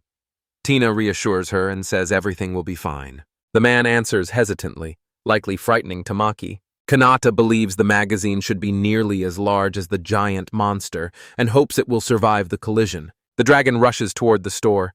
The heroes grip the rope as Kanata tells everyone to brace for impact. Kadis collides with a building. A dull thud. The men grip the magazine with all their strength. Kanata rises, makes sure everyone is okay, and sees they survived this stage, but it is far from over. So they grab fire extinguishers and move on. 3 heroes stand determined. They rush toward the dragon holding fire extinguishers. The man orders them to aim straight. The dragon spots the heroes and they freeze in horror. The dragon shields its eyes with a hard outer shell, but everything inside is soft. The boy focuses on Kadis's eyes and mouth to give himself the nerve to mock you into doing it. The girl feels scared and wants to return to her parents, but she goes into battle anyway. He placed the store here to distract Kadis, using the building as a safety net to halt the assault on the city and prevent damage while forcing Kadis to retreat so they could attack again. Kanata keeps hurling fire extinguishers at the dragon until it falters. He shoves a fire extinguisher into his mouth, and Tamaki begins to panic. Even that fails to make the dragon retreat, making the man nervous. He really wanted to pull the monster away from the store for at least a second. Turning to the girl for a working fire extinguisher, he found she was not in her place. Confused, he searches for the girl, but only Tina is nearby. He asks the girl where Tamaki is, and suddenly notices the building's damaged side. The thought that the girl might fall terrifies Kanata. Without warning, the dragon roars and hurls every fire extinguisher at the hero. He screams in fear and calls for Tamaki. A creature suddenly appears and attacks, leaving the dark-haired man stunned. A spear flies into the creature's head and pierces it, and the main character sees it but cannot tell who threw it. A voice behind him taunts him, saying she did it, and the protagonist recognizes Tamaki, turns around but cannot find her. Using her assassin's stealth, the girl says she poked out the earth dragon's eyes with a spear. The boy realizes he can't see her because of her and doesn't tell her that she made him worry, and the girl behind him is glad that Tamaki is safe. Tamaki from the void says she is one of the heroes and that it was easy as pie. The protagonist praises her, but a girl behind him steps forward and says she is actually here. 2 cylinders in the dragon's mouth start to crack as he bites them, and he growls. The protagonist realizes the dragon is heading for the store, which helps him. Both girls must leave here and head to the city before it crashes again. She agrees with him and retreats down the rope. Tamaki turns and tells the man she will be relying on him from now on. The second girl tells him to be careful, and the main character smiles confidently and says to leave it to him. The protagonist stepped down and stood directly in front of the dragon to challenge it, and it roared, blowing smoke from its mouth. The man looks at his enemy and thinks he must lure him to the end. The dragon moves toward the building, and the main character tells it to come closer, and when it breaks off a piece of the store, he seizes the moment and orders the store to disappear. The building the dragon is attacking vanishes, leaving the dragon stunned. Happily, the main character realizes everything worked out, and the dragon fell into the hole left by the store. The man realizes their trap still stopped Kadis. He remembers being told all preparations were complete. The dragon lies powerless in the pit.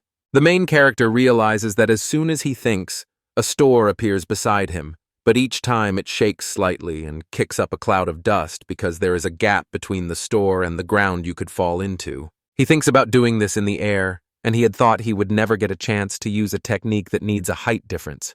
But now the conditions are right, and the man sees the rope being pulled and understands it is a signal. On the signal, he tells everyone to pull the rope at the same time, lifting the main character up in a makeshift elevator. The protagonist jumps off the elevator straight at the dragon. He yells at it to try to swallow him. The man glares angrily at his enemy. The protagonist shouts "Store," and a building appears above the dragon, falling straight onto him as the dragon watches. The next moment, the store reaches its destination and lands on the ground, on the dragon, while the main character remains in the air. As the main character lands, the dragon roars and coughs up blood. The crowd watches in shock and notes that previously neither swords nor even witchcraft could harm him, but this worked. He has enormous destructive power. The man botfully says this dragon is ancient and his name is equally fitting. With a serious face, the main character realizes the dragon, even after the attack, is still trying to rise, moving the front part of its body and growling while the man lies in front of it. The main character jumps up and runs to the elevator, accepting that this was inevitable since it is an ancient dragon that cannot be killed with a single blow, and he is lifted up. With a serious expression, he chooses a different course, holding a rope as he tells everyone to move back while the main character hangs in the air and commands the store to disappear. Then the main character jumps off and again orders the store to appear so he can finally finish off this dragon, repeatedly realizing what he needs. The determined protagonist decides to attack the dragon until he kills it completely. Using the store's infinite appearance, he attacks the dragon again. Then the dragon roars and collapses face down on the ground. The man lands again and tries to catch his breath right in front of his fallen enemy. Wondering if he managed to defeat the dragon, he suddenly sees a clawed paw inches away. So he reacts, steps back, and looks at the barely alive beast. He knows that if he relaxes his guard even a little and Kadis comes out, they will all be in danger when the dragon moves his paw. The protagonist pants and barely moves as a sudden realization hits, his vision blurring as he sees he may have run out of magic and that using the store could require magical power. Cursing, he realizes it might simply be due to a lack of physical activity. The man looks really bad. People above watch the main character in surprise as they suddenly stumble and begin to fall. He collapses, turns to the guys. Both girls shout Kanata's name excitedly, and the protagonist mentally apologizes to them before losing consciousness. The main character remembers how everything around him was destroyed, and a little boy sat beside his mother, tearfully asking her to wake up, but she did not respond. Worry appears on the main character's face when someone speaks to him, surprising him. Kanana spots two girls ahead, who look clearly worried about the guy, and he recognizes them as Tamaki and Tina. Tina asks the guy what happened to Kadis. Kanada tries to get up suddenly but can't. Tamaki tells the guy to calm down and not get up so abruptly because he needs to rest. Tina taps the man's shoulder with her palm to get his attention and tells him he has succeeded. He looks at the defeated dragon lying in the pit. The girl, tears in her eyes, says this is truly amazing. From the outer wall, people shout that George has defeated the dragon of Kadis. The crowd suddenly erupts in joyful cheering and raises their hands. Both girls hug George, relieved and happy that it all worked out for them. The sun shone brightly that day. The outer wall's long troubles finally ended, and the people above continued to celebrate their victory. The protagonist looks up and smiles, realizing that Kadis, the ancient earth dragon, has been defeated. A few days after the hero defeated Kadis, Kadina was in a festive mood, celebrating its victory with colorful flags along the streets. All the residents were at the celebration. Everyone, both inside and outside the walls, came out of their houses to drink and congratulate one another. The protagonist was exhausted and in bed at the time. He slept at his 24-hour store for several days, and the shirts were added at level 4. The main character remembered another disappointment and, through tears, saw his level had not increased and stayed at 24 after defeating Kadis. He asks if it was because he killed him at the convenience store. He's thought about it a few times, but when he was just running the business, his level went up. The main character opens his shop, filled with arms, wings, legs, and weapons, and hopes more opportunities to fight back will appear soon. The first girl happily asks the main character to look at how much they were given in the city, where the whole world can now be arranged, and the second girl asks the guy to eat more and get better. The protagonist thinks the title in the saddest column would be cool. Then a girl suddenly hits him in the face with bread he is told to eat, but a second girl tells him not to. A few days later, the main character returned to duty, and the smiling man told him he had made a lot of money because of him and thanked him sincerely. The man says the store is still thriving, then helps the guy by taking the box. People call him a hero, greet him, and say he has finally returned. The guy thanks the man. He notices they are all in a good mood, grateful for what they have done. He wants to thank them somehow, and the man, surprised, asks the other man whether he is serious about this. The man loudly demands that the protagonist hand over all of Kadis, and the protagonist, stunned, agrees, telling him to take it if he wants. The man calls the guy the best and hugs him, then orders the others to get to work, saying they will sell everything taken from the so-called noble bad people at exorbitant prices. And the main character realizes this shows sharp business sense. Thanks to him, the chief gave them a simply wonderful feast, and the main character remembers how delicious it was and is glad he enjoyed everything then. Someone calls to the man, and he turns, wondering what this is about. A fat man approaches and calls him the hero of the 24-hour magazine. The fat man says it is a great honor to meet him, and a man in glasses stands behind him. The girl is surprised to see that he is her father, and even Adonis. The man hopes his ungrateful daughter will not interfere with his trade. The main character, surprised, says that Tina actually always helps him. The man asks whether this is true. He tells his daughter she is lucky to have him. She is surprised he really is her father. He asks what kind of grateful response that is. A man asks another man how he feels about becoming his daughter's husband. The girl and the main character are surprised, and someone behind calls out that he definitely does not. The girl turns to her father and tells him he is scaring away customers and will hurt the business, and the girl behind asks the protagonist if he is Tina's father, to which he answers yes. After a moment, the girl looks guilty and apologizes for the trouble her father caused, and the guy smiles and says it's okay since he was only a little surprised. The girl asks Tina whether she has been away for a long time, implying her father must be worried. The main character thinks Tamaki simply does not know what he really is. The protagonist doubts he cares about his daughter at all. His last visit should have made it clear he needs to take over the store.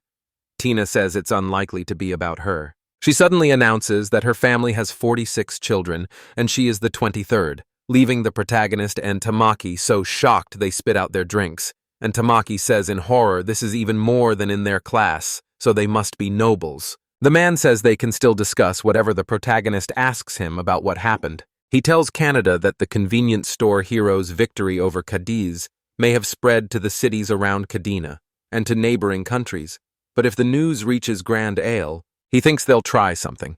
The protagonist, looking serious, says they are more than capable of it. Also, the kingdom of Grandale finally began introducing its heroes the other day. A squad of 4 chosen by the hero and led by an immortal managed to take the eastern cave, which was swarming with goblins. Kanata wonders if things have finally moved forward now that the first mock battle is over. The man continues, saying a lone swordmaster conquered the lizard swamp in the southeast and wiped them out, leaving the protagonist and Tina surprised he did it alone. The man says the lizards are far more powerful and a much greater threat, and rumors say the hero swordsman is the most likely candidate to defeat the Dark Lord. Tamaki smiles and asks whether they mean the swordsman hero Shiori. That's great. The protagonist recognizes that name. A member of a gaming club and an FPS expert.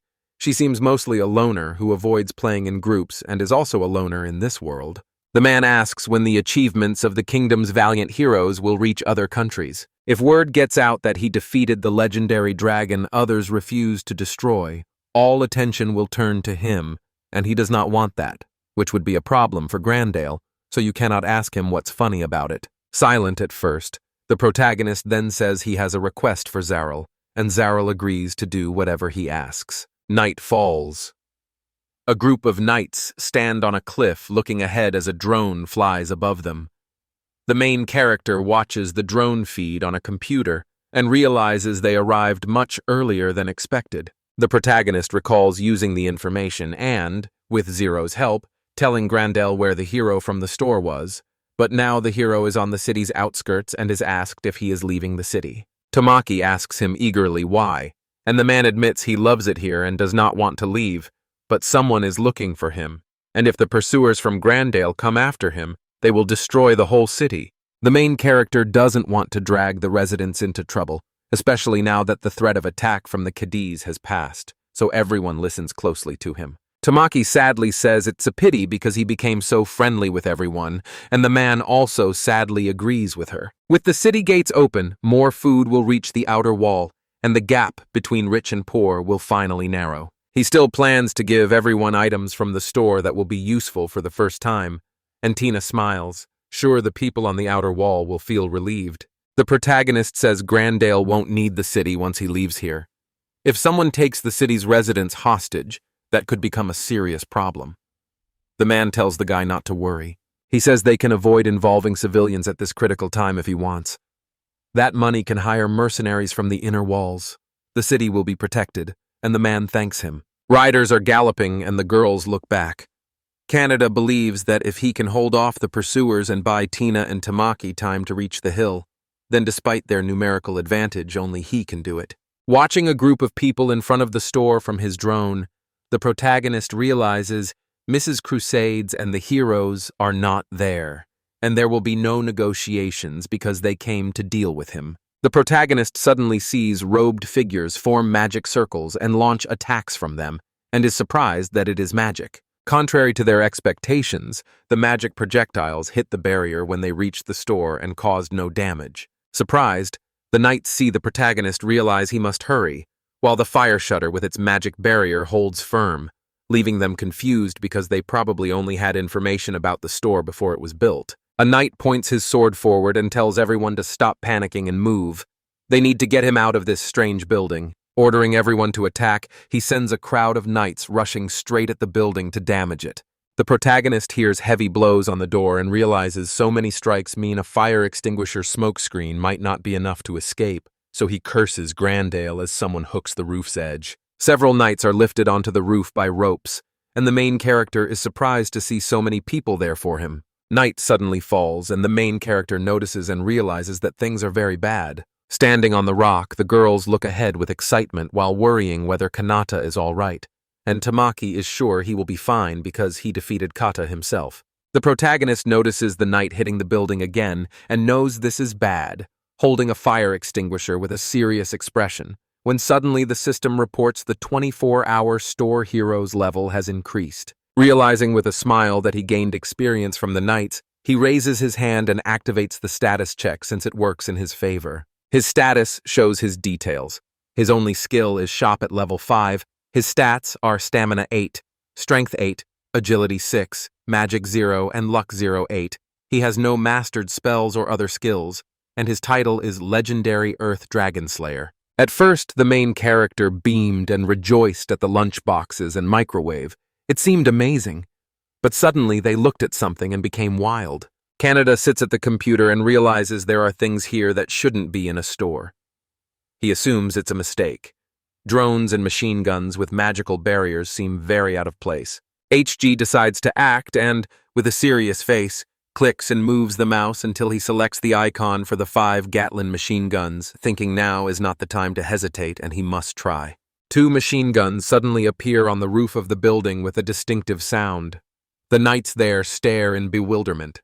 They are 2 5-shot automatic Gatling guns to protect the building from intruders. The main character stares in shock and asks if this is normal, saying a Gatling is far too powerful for a swords and magic world and does not belong here, wondering how it could exist. In addition, the Impec machine gun shows it is blank. Canada considers whether his conclusion is correct and decides to try it out. When the system asks if he wants to start automatic mode, he clicks yes with the mouse. The machine guns on the roof suddenly open fire, quickly taking out several knights. One knight's horse is spooked by the surprise. After the attack, the knights lie on the ground, alive but weak, writhing in pain and moaning. Grinning, the protagonist realizes it has no lethal power and can be used safely. Looking closer, he is surprised by what he sees. The protagonist sees the icon for the magazine's variable rotation function on the computer and clicks it, thinking about how to interpret it. Those who spend nights on the roof start to notice movement below and try to figure out what it means this time. The store suddenly starts spinning, throwing the knights on the roof off balance while onlookers around the building stand in a daze. A comrade from the 2 Knights Watch falls off the roof right in front of them, screaming. The main character smiles, says he thought nothing could surprise him anymore, then laughs at how the magazine can even spin and decides to use the machine gun again, which starts to spin. Machine guns on the roof keep firing every night near the store. Some people try to run while others fall immediately to the ground. The knights ask what kind of building this is, say they were not warned, and do not know what to do. The commander-in-chief, one of the knights, tells everyone the mission was entrusted to them by Lord Drake, the Prime Minister of Grandale, and orders them not to return until it succeeds, to go without fear, and not to think about who Drake is. A man stands at the computer, thinking that because the others are demoralized, he now has a chance to escape. So he clicks something, and thanks to the store, their escape plan will work, and he decides to try something else. Kanata activates the drone's smoke screen function.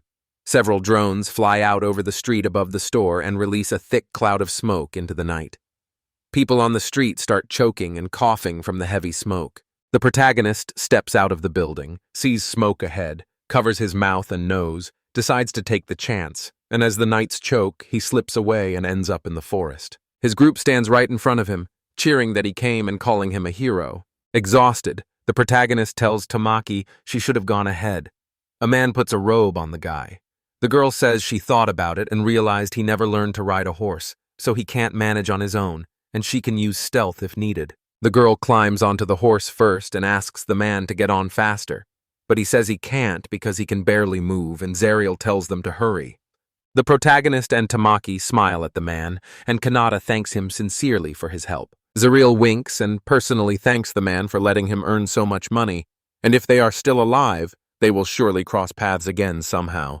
The man wishes them luck and spurs the horse into a gallop, startling Tamaki and Kanata. He looks back, smiling, and calls out his thanks and asks them to greet everyone in the city while the girl watches the road in fear. The man keeps watching them for a while, waving his hand while his white horse stands beside him, just before the legendary earth dragon Kadis was destroyed in the kingdom of Grandale during the day. In the Great Hall, a girl thanks someone for coming all the way from the west and, smiling, asks how she can help them. The boy kneeling before her tells her the Western Alliance faces a growing threat from the Demon Lord's army. He is Karl Gunsteiner, an envoy from Carteroche, one of the Western Alliance nations. The man says they can barely stand and that intelligent demons who can control magic have recently been confirmed. The knights exchange looks, but when someone coughs, they suddenly stand up. The girl smiles and promises they will provide generous support to their country with troops and supplies, and will send 10,000 soldiers to the expeditionary force as soon as possible. Carlgan is surprised by this number, and admits that the rumors about her grace were true, and the girl vows to do her best to fulfill the duties of a great nation and fight the Demon King together. But one condition remains. A stern-faced man asks a girl if their newly summoned heroes can help them. A witness beside the girl reports that, unfortunately, the heroes from another world cannot withstand the Demon Lord's army. The fair-haired man sits smiling and says they will soon have the chance to show their skills. She agrees and says everything is correct. Just let him be patient a little longer. He is staring at something. He sits thinking that in recent years she lost both parents to a string of strange illnesses, yet despite her youth, she inherited the throne and the West values her political skill, which bothers him. The fair-haired man says that's enough and tells him to summon his rulers.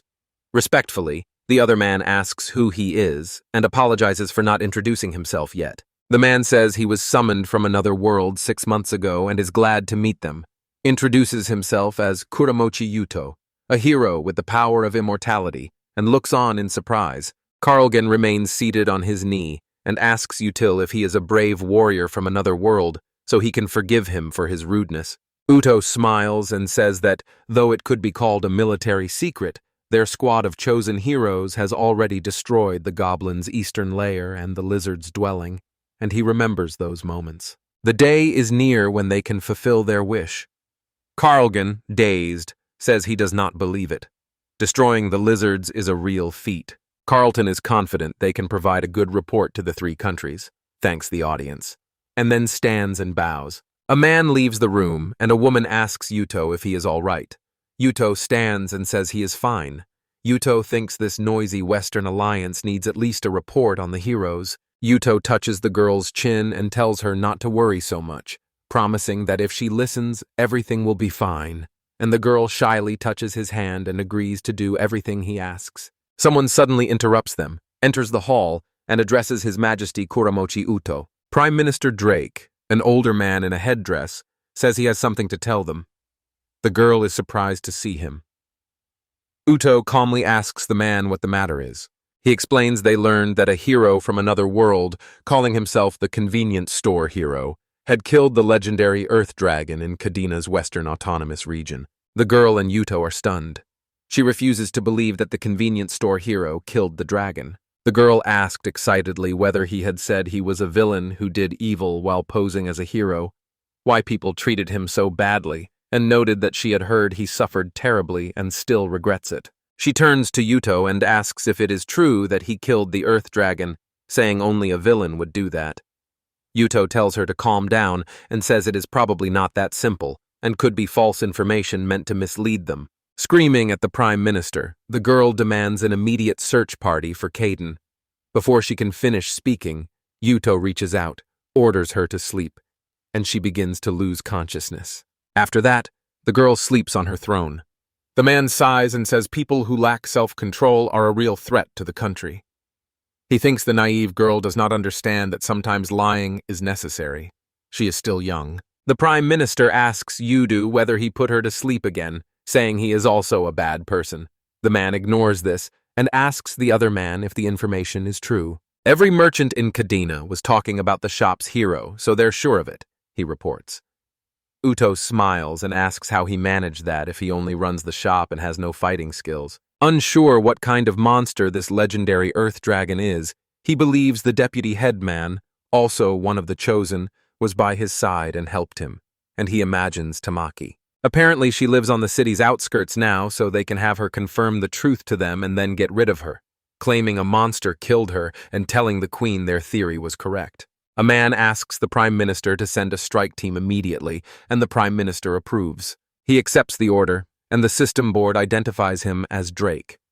The Prime Minister of the Kingdom of Grandale holds the titles Usurper, Killed Crusade, and Parents with a Spell, has made the young girl heir to the throne, and plans to seize the kingdom's achievements.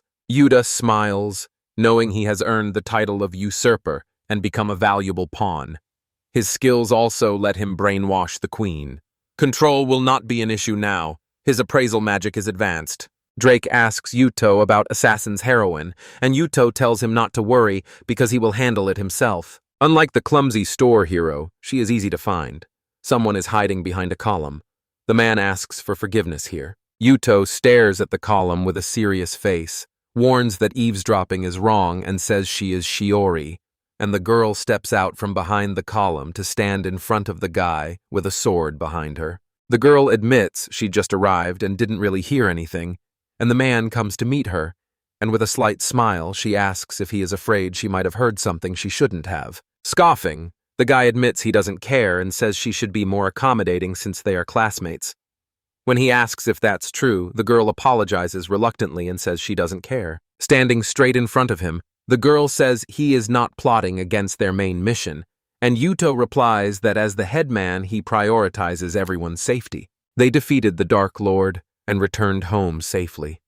A man scoffs, but when he hears this he is told it is incredible, since he had been so worried about them and they are all right. Smirking, the girl says they can strike back unlike the others. Yuda smiles and says that as a hero serving this country, he cannot disobey orders.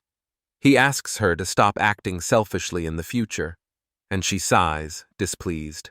She asks Yuto what level the chosen group's members are now, and he says everyone is level 3 and stronger than before, which she understands.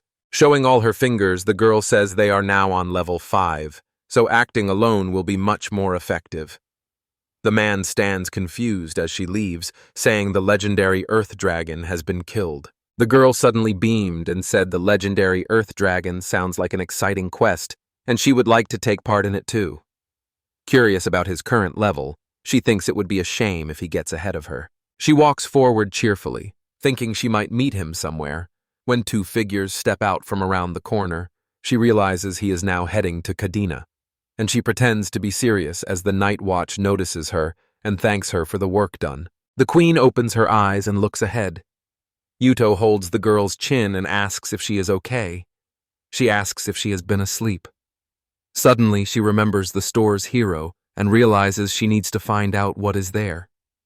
Yuto asks her to listen carefully, telling the girl that the store's hero was a servant of the Dark Lord who did evil in the city and was therefore banished from the kingdom. He watches her look at him with wide eyes and asks if he is right. The girl suddenly smiles sweetly and agrees with him, so he realizes he needs to raise his charm magic a little more. It will take time, so he must try, grinning sarcastically as he asks the queen if his thinking is correct. Several containers of prepared, appetizing food sit on the table, and the main character and two girls press their palms together and happily wish each other bon appetit. The girl tells him that the yakiniku lunchbox is the best. He never thought he could eat hot lunchboxes in another world. It's a big change from when he could only eat two on Gary and tea. Tamaki eats and says she wants to go out behind the store, and the guy tells the girl he does not think he needs her that much. About 5 days have passed since they left Kadina, and they are riding west toward a distant place beyond Grandale's influence. The store provides food, clothing, and shelter, so they do not stop in cities and leave no trace of their movement.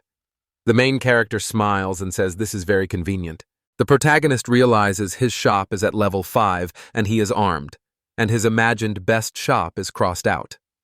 It was hard to imagine such a turn of events, but at least he became stronger. More goods and items were added, filling the place with all kinds of things. Tamaki picked up something. The other girl examined it and turned to Kanauta. Admitting she does not know how to put on the underwear, she asks him to explain and looks back, embarrassed. Tamaki appears behind her, pulls her aside, and says she will teach her. Also, even more interesting things appeared for both the locals and those who had come from another world, and everyone stared in surprise at a single box. Magazines, manga, books, and photo collections from another world appeared. In other words, everything people read in the modern world was present. Orders were limited to 1 type per day, and some books showed up at random.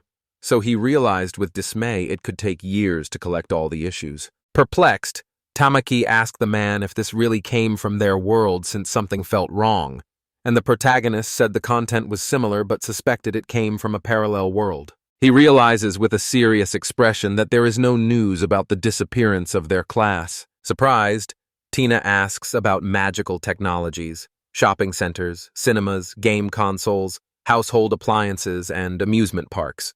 She has never seen these wonderful things. Her happiness means everything is fine. Tina flips through a magazine in surprise and says, "The Book of Women in Strange Poses is interesting too. Those are good recommendations." Tamaki scolds the man who ordered it. That photo collection from another world was banned from day 1. If they keep going, they will enter the allied territory of the 3 Western kingdoms. The girls ask about the alliance again. Tina smiles and says these countries are constantly threatened by the Dark Lord's army, so they have pledged to cooperate. This is more of a frontline territory than Grandale to the east. To reach it, you must cross the Dark Lord's gorge, which surprises the main character. The protagonist says he is not ready for that yet if they mean a castle. Tamaki replies that it's not a real place, only a name, and he should study that point. Tina smiles and says that, as Tamaki said, the current Dark Lord's castle is in his territory to the west of the 3-country alliance. The man tells Tamaki not to be too proud, and she is pleased with herself. Legends say Dark Lord's Gorge is the stronghold and burial ground of powerful monsters that served the Dark Lord who ruled the entire world in ancient times. The Dark Lord's curse means anyone who falls to the bottom of the gorge can no longer choose, and this news frightens the main character on Tamaki. Tina says the same applies to monsters, but many merchants use safe routes so they can relax. The man sighs with relief and says that sounds encouraging. He sits in thought, worried that even if they defeat the current Dark Lord, he might return. Tamaki says it is possible, but there is nothing else they can do, and Tina suddenly becomes despondent. After this, she admits to her friends that she knows something, although she is unsure it is true and has no evidence. She tells them there is a book in this world called Forbidden Knowledge, but it is hard to find, which surprises the protagonist and Tamaki. Tina reports people say most of these forbidden books were burned by the church, so no one could read them. As a child, she accidentally found the forbidden book in Kadina's underground library, picked it up out of curiosity, read it, and was surprised. Tina, worried, says the Dark Lord who appeared in this world was created by heroes summoned from another world, and the protagonist and Tamaki are stunned by the news. Tamaki, excited, asks her if that means they become Dark Lords. The man says they defeat the Dark Lords by summoning heroes from another world, and those heroes become the new lords, making it an endless cycle. With her eyes closed, the girl says that, although it is now impossible to verify, it was said that some heroes summoned from other worlds who have certain abilities will eventually become Dark Lords. People in ancient times knew this.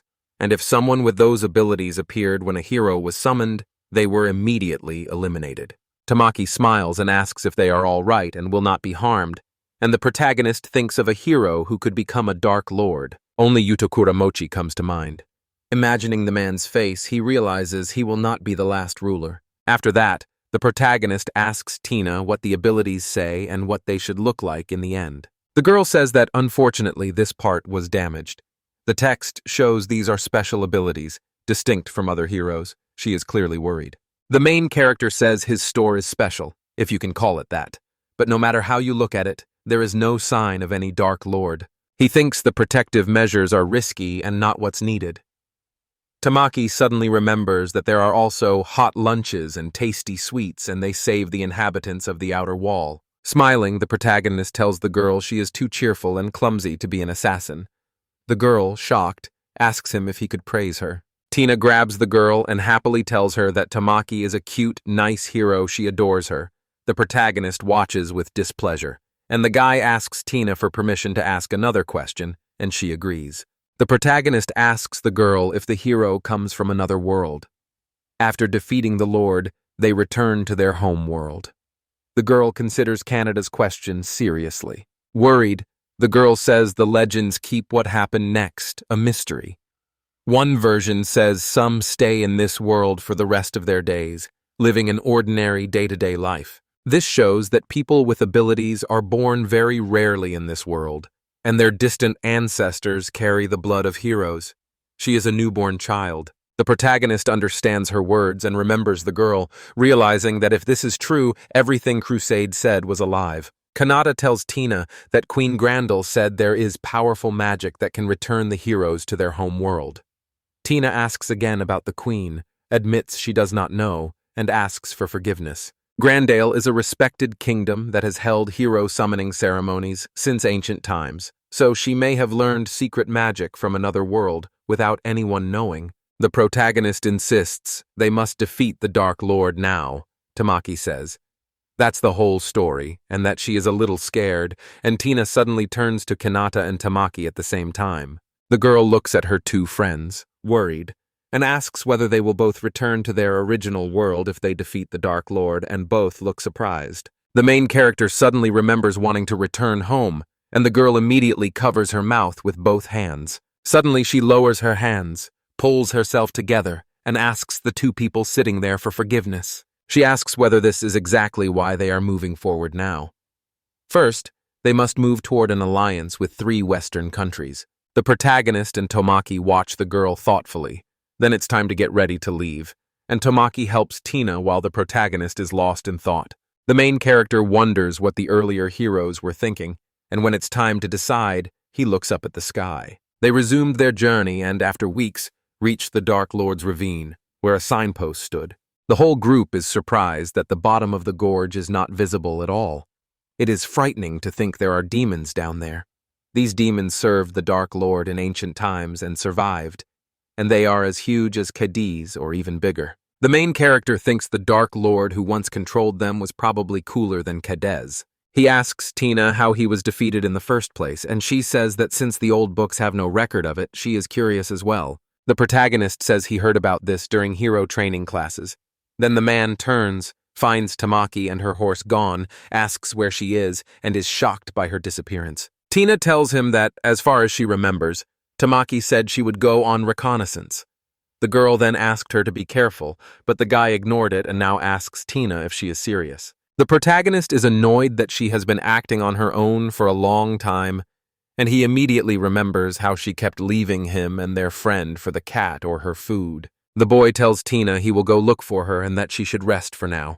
She understands and asks them to be careful, but cannot wave to the girl who stayed with the horse. Walking along the gorge, the main character looks around and suddenly notices something. He spots the silhouette and realizes it's her. Relieved, she stayed close, and then something suddenly shocks him. The main character watches in bewilderment as the girl, crying and screaming, pounds on an invisible wall. Someone laughs and tells him he is alive, and he stands and watches silently. 2 more people stand near the girl locked in the cone-shaped crystal. The one on the right smiling as he tells Canada they haven't seen each other in a long time and calls him the guy from the store. Recognizing Kanamori and Natori Mitsuki, he sinks into a stupor. Bespectacled, the girl is a shield mage who stands with a serious expression. Kanata thinks she is a simple, quiet girl with glasses, but she is actually a stalker who worships Kuramochi and has been watching him from around the corner. They both glare at the boy, who realizes they are just a pair of bespectacled, submissive servants, and even Mitsuki is among them. Kanamori says a wide protective field can locate a specific person or group, and a protective barrier can not only contain them but also suppress their abilities. The man asks the protagonist if that is surprising. Mitsuki becomes seriously angry at him. Tamaki is locked up and looks at both of them in confusion. The protagonist recognizes her anger and realizes this is Mitsuki's ability. Kanamori reports they have already captured the vice president, and Tamaki is worried. Kanamori says he is the biggest criminal in Grandale, vows to make sure Kanata is brought to justice, then smiles cruelly and points at the protagonist. The protagonist angrily shouts that he was falsely accused. The man replies sarcastically that every criminal says that. The protagonist demands to know what kind of justice it is when he takes hostages. The man becomes angry at him. Kanamori asks the protagonist to try not to sink to the bottom under the water's pressure, saying if he can dodge and win, they might let the locked-up girl go, and the protagonist considers the offer. Kanamori attacks the protagonist with a huge stream of dark water. Tina sits thinking about her partners and the moments they shared, knowing that if they defeat the Dark Lord, she will have to say goodbye to both of them while her horse eats beside her. A sudden sound reaches the girl, likely running water, and she becomes even more worried about Canada and Tamaki. A sudden rumble shakes the air and stuns both enemies of the main characters. They see the main character's store appear right in front of them and look perplexed. Water hits the store and flows outward to the sides, leaving the main character unharmed. The guy with glasses angrily asks Canada if he used his shop as a shield. Smiling, the protagonist apologizes to Kanamori and says he is not the same as he was before. He stands with his hand raised. Amori stands there angry while Tamaki watches and begins to celebrate his success, and the man with glasses says it annoys him, leaving the protagonist puzzled. Kanamori raises his hand in anger and says the man's smug face is an eyesore and that the man does not understand what Kanamori plans to do. Suddenly, Kanamori falls silent and stops moving, and the main character stands and covers himself with his hands. They stand in silence for a while, the main character watching something closely. Kanamori suddenly starts coughing and writhing in pain, falls to his knees. The girl beside him stares at her partner in confusion, and Kianata asks what is happening. The spectacled man stomps angrily and demands to know what the main character did to make him unable to breathe. And the main character is confused because he did nothing. So someone looks to Kanata and Tamaki, and the man turns back. Tina appears, looking at the main character with excitement. He is surprised by her arrival, and Kanamori grins nastily and also stares at the girl. He asks the others if she is in on it too. Water begins pooling near the man's hand, and the main character notices. Canada yells for this girl to run away, but Kanamori laughs and says it is too late and will use the dark water flow again. The main character starts running to help the girl. Startled, the girl looks at the man reaching for her as he calls her name. A girl begins to fall from the cliff, but the main character rushes after her and catches her in mid-air. Then they fall into the abyss, and the man looks down with a serious face and suddenly starts screaming. The main character begins to recall his past, especially his life in the big city. He remembers the girl in front of him waving and saying good morning, and the man beside her doing the same. The main character takes off his headphones and returns the greeting. Tamaki beams at the sign and happily suggests going there after school. The main character then finds himself back in his classroom, where everyone is cheerfully saying good morning to each other. Some were chatting in groups, others were sitting and using their phones, some were reading a book, and others were lying down and sleeping. A tall blonde man enters the classroom and tells everyone the morning meeting will start as soon as the teacher arrives and asks them to take their seats while he holds something in his arms. A strange energy fills the office. Everyone notices and wonders what it is, and then someone starts screaming, moaning in his sleep. The main character barely opens his eyes, lies back and looks up, feeling as if he has just had a warm dream from his past. The protagonist sees a hole in the ceiling and thinks the store may have saved him, and he also notices Tina lying on it, unconscious. Surprised, the man asks if the girl is okay. She wakes up and accidentally hits the main character in the face. The man says he is in pain, and the girl looks at him bewildered. Turning to Kanata, she apologizes, saying it was all because she was there, and the man squints and says he dragged her into this. The main character suddenly hugs the surprised girl and says he is relieved she's okay and very happy. Her face suddenly softens and she smiles. Then she hugs him back and begins to cry with joy. They both stand, and the girl asks Kanata where they are. The protagonist looks out and sees silhouettes of monsters at the very bottom of the Demon Valley. Walking along the rocks together for a while, they pass a monster, and the protagonist calls his shop while Tina looks back, worried. They go down some stairs. The main character goes first and says this is his underground shelter. He notices they added something new, but the interior is almost the same as the convenient office. The protagonist stands at the computer, sensing a giant thing outside, so it's probably safer here than in the upper office. The girl agrees, and the main character inspects the surroundings first, launching the drone by tapping the drone icon and flying at a short distance outside the building. A huge dragon appears and shocks them, and the girl asks whether it is Katus, but Kanata says it is much larger than the one he defeated in Kadina City, and its color is different, so it may be a subspecies.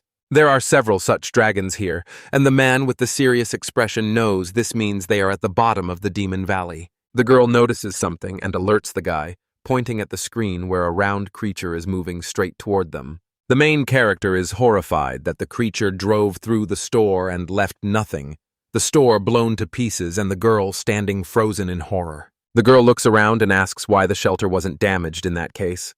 The main character notices this too. He says that even when the store collapsed, there were no outside vibrations or sounds, so this place seems to exist in a space separate from the store itself. The room they are in is surrounded by pitch darkness. The protagonist finds the mechanic odd, but is glad it exists. He senses the feature is gearing up to handle their coming troubles.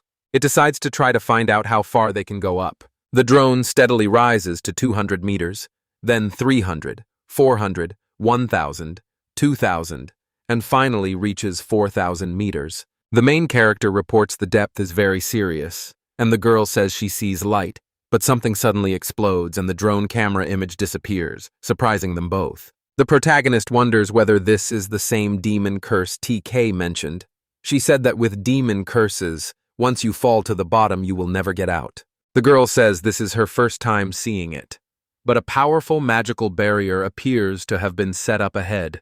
The main character reacts in horror, realizing they may never leave this valley, while the monitor shows a message saying they have no signal at all.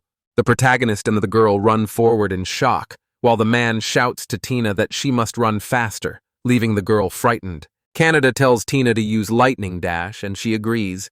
Then a man calls the store and it appears in front of them, so they run into it as it becomes a huge dragon behind them. A girl shouts at the guy to hurry, and the main character reaches out with his hand towards something. Immediately, the dragons destroy the store's walls. Clawed paw pierces through everything. After falling down the stairs, the protagonist smiles because he thinks moving to a place that seems better will be good.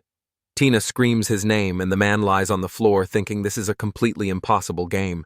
The dragon stares at the door, stuck on his claw, bewildered. The report should at least say they replenished their supplies. The protagonist hears a faint squeak. The system tells him the store level has increased, which surprises him. The notification repeats several times, and each time the main character is surprised because he expects it only once, while Tina looks at him in bewilderment. The main character admits his level suddenly rose by 4, and a delighted Tina says, "This is really great." Interested, she asks the man if there is any news, and the main character raises his hand to check the status. A table appears loaded with new products and household goods.